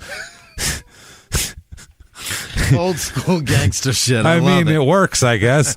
And harmed their families if they did not write 2 checks totaling $50,000. Well, fucking gangsters take checks. Yeah. Checks. Let's throw it in my account. You figure out how to. What are you going to cash this now? They paid the money, which prosecutors say ended up in the bank account held by Scotto. So they literally deposited checks. Like, how fucking stupid are they? No denial there. This is the importing of. This is from the one of the DA people. This is the importing of the New York mob style extortion into Los Angeles, and we don't condone it. Well, no shit. We are stepping in on the spark before it becomes a fire. However, they said they haven't determined whether the Gambino family was directly involved or whether it was just, quote, freelancing. What year was this? 89. Yeah, we prefer to have the Colombian cartels in here with their cocaine rather than those New York Italian fellas with their extortion attempts. Talking about $50,000 versus billions. Fuck you. Well, they were working with those guys, too. That's true. They were, there was a lot going on. They had fingers in a lot of pies here. Fucking hypocrisy. He said it's a steady occurrence. California's open territory. No single mob family is in control. That's what it is. There's nobody to tell you not to do things. Yeah. There's the law, but I mean, the law is the law. No one's going to kill you. Right. That's the difference. In the fall of 88, Pasafaro and Cardino, using the names Sonny Gold and John Marino, Jesus Christ. Well done, boys. Come on. Showed up at a local attorney's office and said Scotto was taking over one of his federal cases involving 2 brothers. He's strong-arming an attorney. What? You're off that case, and my guy's taking it. What the fuck is going on? The 2 men said that the brothers wanted back $35,000 in legal fees that they had paid that lawyer as well. And they want their fucking money back. You're a bum. Who do they think they are? Joe Pesci in Casino? That's what I mean. And after allegedly being threatened, the attorney gave them checks totaling $26,000 made out to the brothers. Authorities allege that Scotto forged the endorsements and that money ended up in his bank account. He was also charged with forgery then. Scotto. It's a tough time to be a Lenny Montana, isn't it? I mean, I almost feel bad for him, but not nearly as bad as I feel for Lenny Montana, a student at BB. I don't know what that is, but Washington, D.C., Baltimore area. A young man student. I don't know what that is, but that's the only Lenny Montana I could find. Yeah. Right now he's a student. Right now. He's on LinkedIn as a student. You almost feel bad. Now, so that ends up happening. Lenny has to watch his kid be a fuck up a little bit here at that time anyway, or at least allegedly be a fuck up. May 12th, 1992, Lenny has a heart attack in Lindenhurst, New York. Oh, no. And he dies. Oh, the bastard. At 66 years old. Lenny passes away, but he's so big. Yeah. That's a life lived, man. That's a life lived. Yeah, that guy lived a lot of life. Yeah. Think about what he ate, too. I mean, as much as he put in his body, I can't believe he lived that long. So 66, and like I said, for a big guy, that's just like my grandfather. My grandfather died same age, same year, was born like the same year. In Lyndhurst. Same thing. Lyndhurst, always. No. So he is buried at the St. Charles Cemetery in East Farmingdale in Suffolk County, New York. Now, Lenny Montana Jr., what he has now in his like kind of wiki page here says, quote, he's known as Limping Lenny, a Los Angeles area restaurateur and alleged member of the Los Angeles crime family. He's the son of Lenny Montana, blah, blah, blah. Montana Jr. is believed to be born in his father's native Brooklyn, blah, blah, blah, moved to Los Angeles. Believed? Why is there so much mystery? A lot of mystery. Guy? Although he has never been convicted of a crime nor indicted. What? Wait, what? Pasafaro was arrested in New York. The extortion, they were indicted, returned to Los Angeles. They were extradited, so that's definitely indicted. He wrote his own wiki. Never been in trouble, but just rumors. Well, I don't know. I found some trouble, but I don't know. What'd you hear? I mean, hey, I don't know. What are you talking about? That was 30 years ago, though. I mean, who knows? Point. Who knows here? He said that he's basically a member of what they call the now dormant Los Angeles crime family. They said basically he was made a member of the family during the late 80s and early 90s under L.A. mob boss Peter Milano. And he said he allegedly ran a bookie and operates in sports betting and shit like that. That was what they thought he did. Yeah. Now, at this point, for the last 20 years, he is the owner of Enzo's Pizzeria in Westwood Village in California. Really? There. Yeah, which opened in 2000. And he says he's appeared in actor in minor roles in a few low-budget movies. I can only find one part that he was in some nothing movie, but that's fine. Enzo's Pizzeria in Westwood, home of the 23-inch pizza. It says on its websites they make a big fucking. That seems like a lot. 16 inches a large pizza normally, so 23 is a fucking big pizza. 18's large, isn't it? 16's large. Yeah, a normal. Your standard, not chain restaurant bullshit. A pizza place, 16 is large, 14 is medium, 12 is small. But out here, you got 18 is extra large, and 6-inch pizzas, 14 is large sometimes. There's 8-inch pizzas. Fucking disgusting. So he says, starting in early 2000, a group of friends decided Los Angeles needed a real New York style pizzeria, not just one that claimed to be. So when the opportunity arose to grab a location in the heart of Westwood Village, the guys went into action, and Enzo's Pizzeria was born. Inspired by the owner's father, Lenny Montana, better known as Luca Brasi of Godfather fame, Lenny Montana Jr. and a couple of friends opened up shop, using only the best and freshest ingredients available to make our pastas, sandwiches, and salads, and of course, our award-winning pies. Enzo's Pizzeria quickly took over the neighborhood. Jesus. Took over the neighborhood? Yeah. It's very, very mobster. And became a UCLA sensation. 5 pizzerias in the immediate area closed in the following 2 years. We shut them down, Jimmy. A little encouraging, never hurt. Our pizza's reputation. It's got a good reputation. Shuts down other ones. Now riding on over a decade as the undisputed pizza kings in the area, Enzo's has no plans on slowing down. Come in and enjoy. Just ask for Lenny. Yeah. So you can go on in and talk and find out and things. I wouldn't do it if I were you. The mob doesn't exist. Mob that doesn't exist. Obviously, It's not there. So.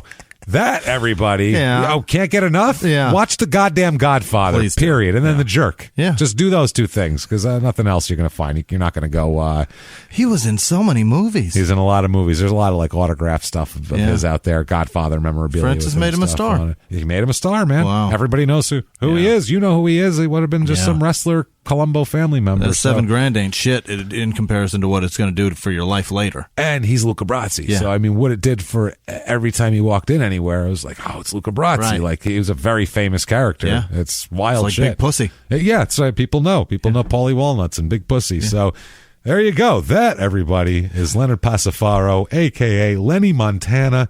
And hope you liked it. If you liked that, if you enjoyed that, you can definitely let us know about it. As a matter of fact, never mind us, let the rest of the world know about it and help drive us up the charts. Go over to Apple Podcasts, that purple icon, give us 5 stars. Doesn't matter what you say. You should also be heading over to shutupandgivememurder.com right now, where you can get your tickets. And by the way, all sorts of great merchandise up there. New stuff up all the time.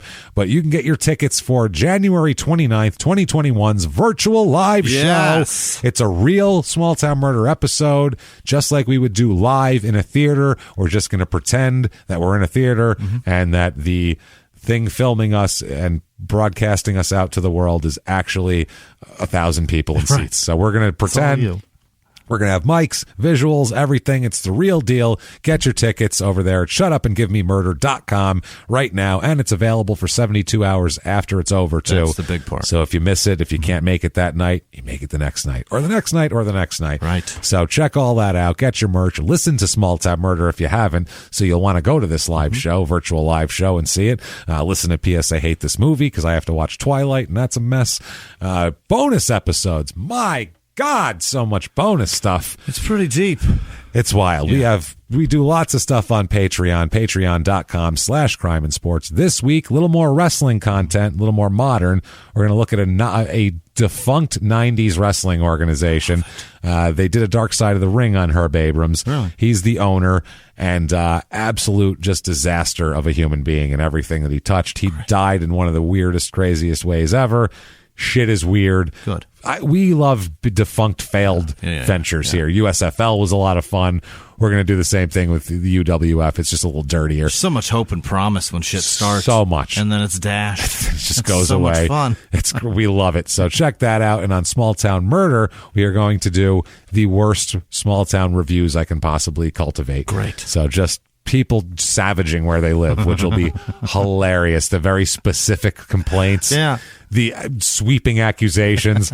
Those reviews are the most fun. So, bad town reviews. Great town, except for Elizabeth. She's out there banging everybody's husband. Literally. Yeah. Like, except for that second grade teacher who jerked my husband off at the PTA meeting.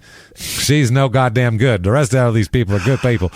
So, if you want that, like I said, that is patreon.com/crimeinsports, everything there. And you even get a shout out, which we're going to do in just a minute, because you're a producer now. Yeah. Jimmy's going to mispronounce your name. You want to follow us on social media? We're at Crime and Sports on Twitter and Facebook, at Small Town or at Small Town Murder on Instagram. So you can find us there, know when things are happening. And if you want to just be a producer and have good karma and all that stuff. Tons of people do it. They it's do so it. Nice. You're so nice of everybody that does that. They just give a few bucks on PayPal, and it makes you a producer. And people don't think, a dollar doesn't make a difference. It really does, though. Every dollar is a big deal to us. We're not, wealthy people, and we're not throwing out dollars. If someone gives $1, we're like, awesome. If 10 people gave $, that's $10. So you could do something with that now. That's pretty awesome. So that's what I mean. So thank you, everybody that does that. You can do that over at PayPal using our email address, crimeinsports@gmail.com. And Jimmy will still mispronounce your name. Oh, you bet. Speaking of that, goddammit, Jimmy, I need you to mispronounce some names right now. Matter of fact, hit me with these names. I need to hear them right now, Jimmy. This week's executive producers are Haley Coleman, Rick Giuliani, Danielle Garouge, Jordan Bennett, Peter Chapman, Laura Howard, Jacob Magyar, Drew Bittner, Aaron Sayer, Kyle Juarez, Debbie Shaley, Karen Crank, Laura Aguilar, Teresa Cheatham, Donette Perry, Peter Mazzi, you know what it is, Joshua Brassard, and Rebecca Ruiz. Hey, that's what that is. Thank you guys so much, truly. Really? Other producers this week are James Martyr, Peyton Meadows, Carl Kirshner, Michelle Lockhart, Gary Friedman, Zachary Bunea, Tracy Poetz, Allie and Roy and Shane in North Carolina, Rabbi Shmuley Olovich, Dina McCord, Bacon Babes Boutique, I forget it. It's Tanner McCutcheon's boutique. That's what it is. She makes baby clothes. Oh, cool.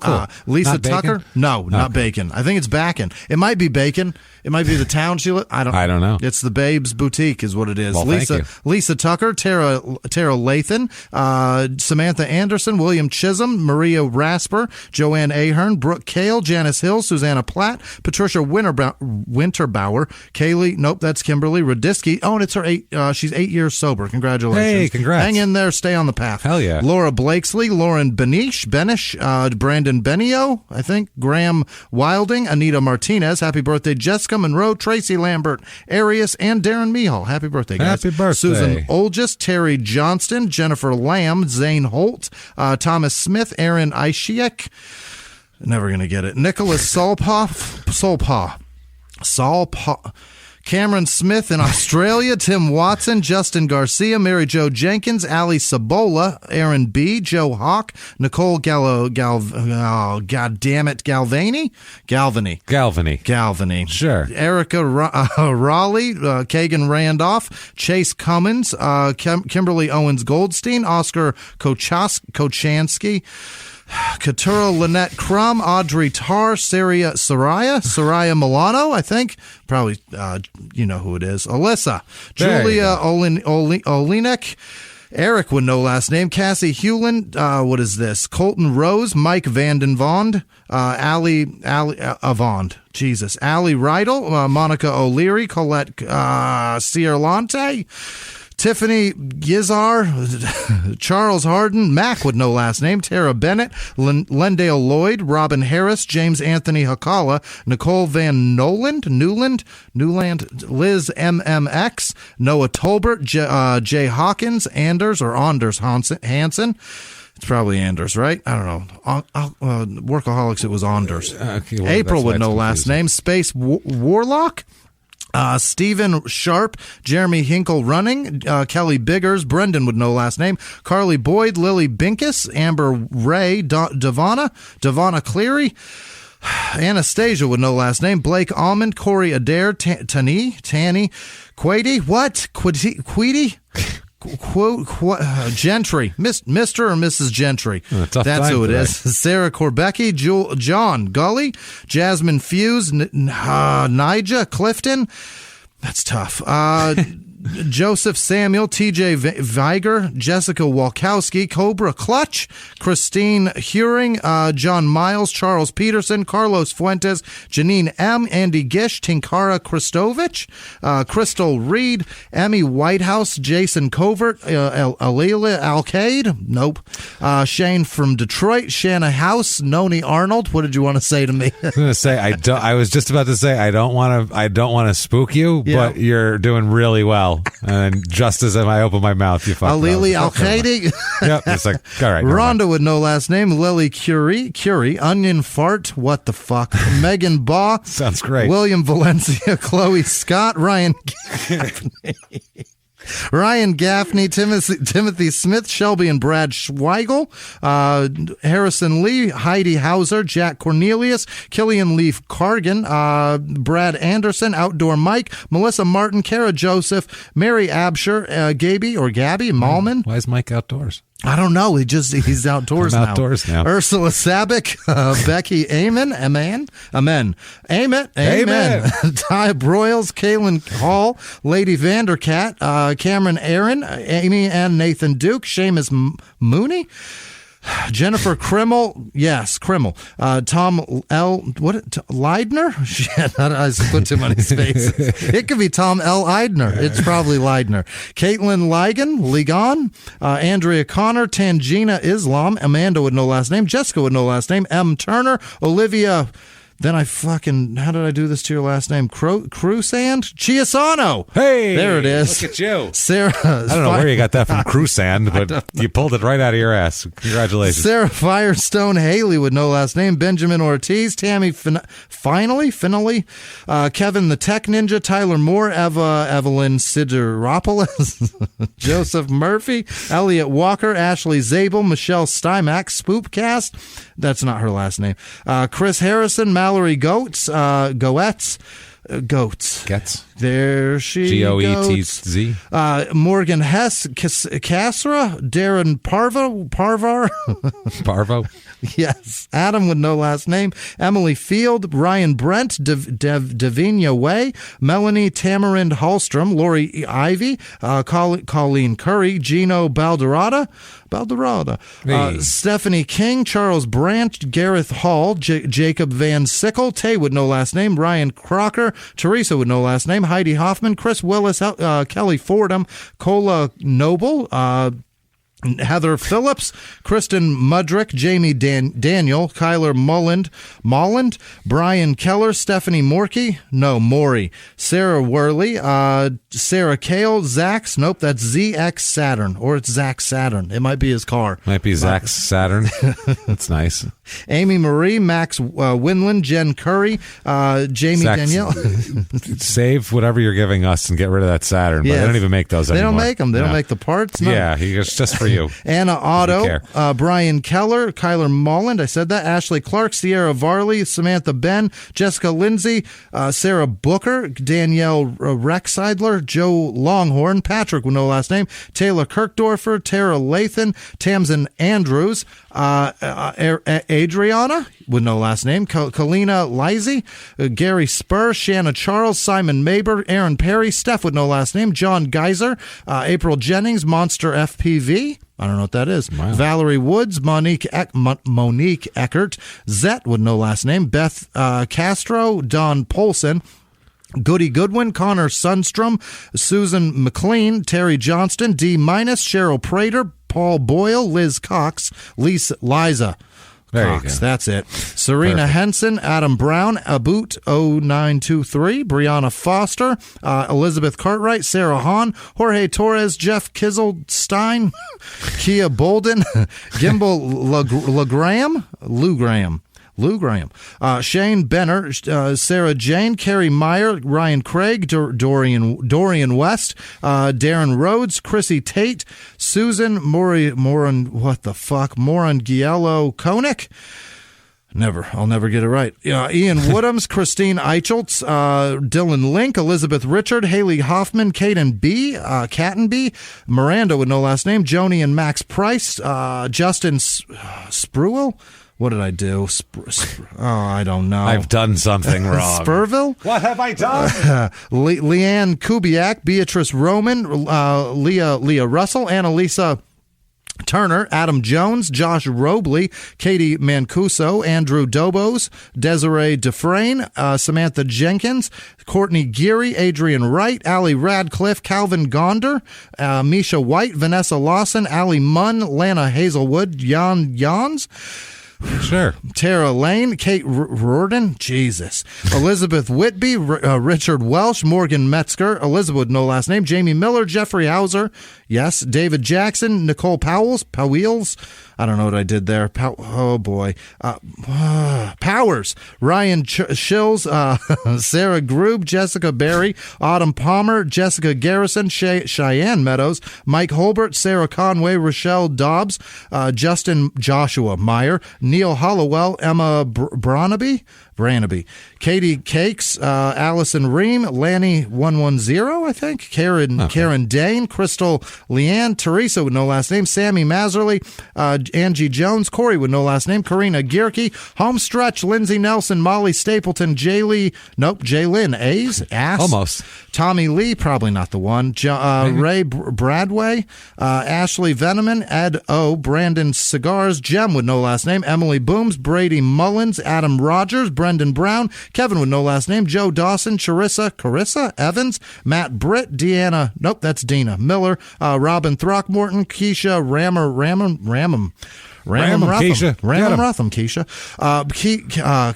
Kaya Daly, Amy Long, Courtney Paget Snyder, Lori Matthew, Talberto, Connor with no last name, Colin McNulty, and Jen Holder, and all of our patrons. You guys are fantastic. Thank you so much. Thank you, everybody, so much, honestly, for everything that last year, 2020, 2019, 2018, 2017, 2016, you guys have been for us the whole time. And with an ugly year, the other ones were building, and it was great. It was fucking filled with smiles and achievements and shit like that, and there was zero achievements to be had in 2020 for anybody. Everybody just slowed down. It's just over. But you guys made it not over, and thank you. Yeah, thank you guys for not making it so the world didn't stop, because we couldn't do our live shows. We couldn't come out. And I know a lot of people had way worse things happen to them this year than not being able to do live shows. Honestly, we're we're not that tone deaf to the world. Again, we're not rich. We're not rich. We get it. And removed from society. No, not at all. We feel your pain as well. No shit. So thank you everybody who's hung with us and supported us and kept us through this year and just kept everything up. And Jimmy, what if they wanted to keep up with you? How could they do that? You can find me on the internet at Whisman Sucks. Where are you? I'm at Jimmy P is funny, and you can copy and paste our names. You guys know how to do that, and everybody out there. Just want to say once again, thank you so much. First Crime and Sports of the year. Yeah. Feels good to get out there. Next week, let's do somebody famous. Great. Let's do a famous athlete next week. It'll be somebody crazy famous. Let's compete. Surprised. Let's do it. We're going to compete, damn it. That said, live from the Crime and Sports Studios, we will see you next week. Bye.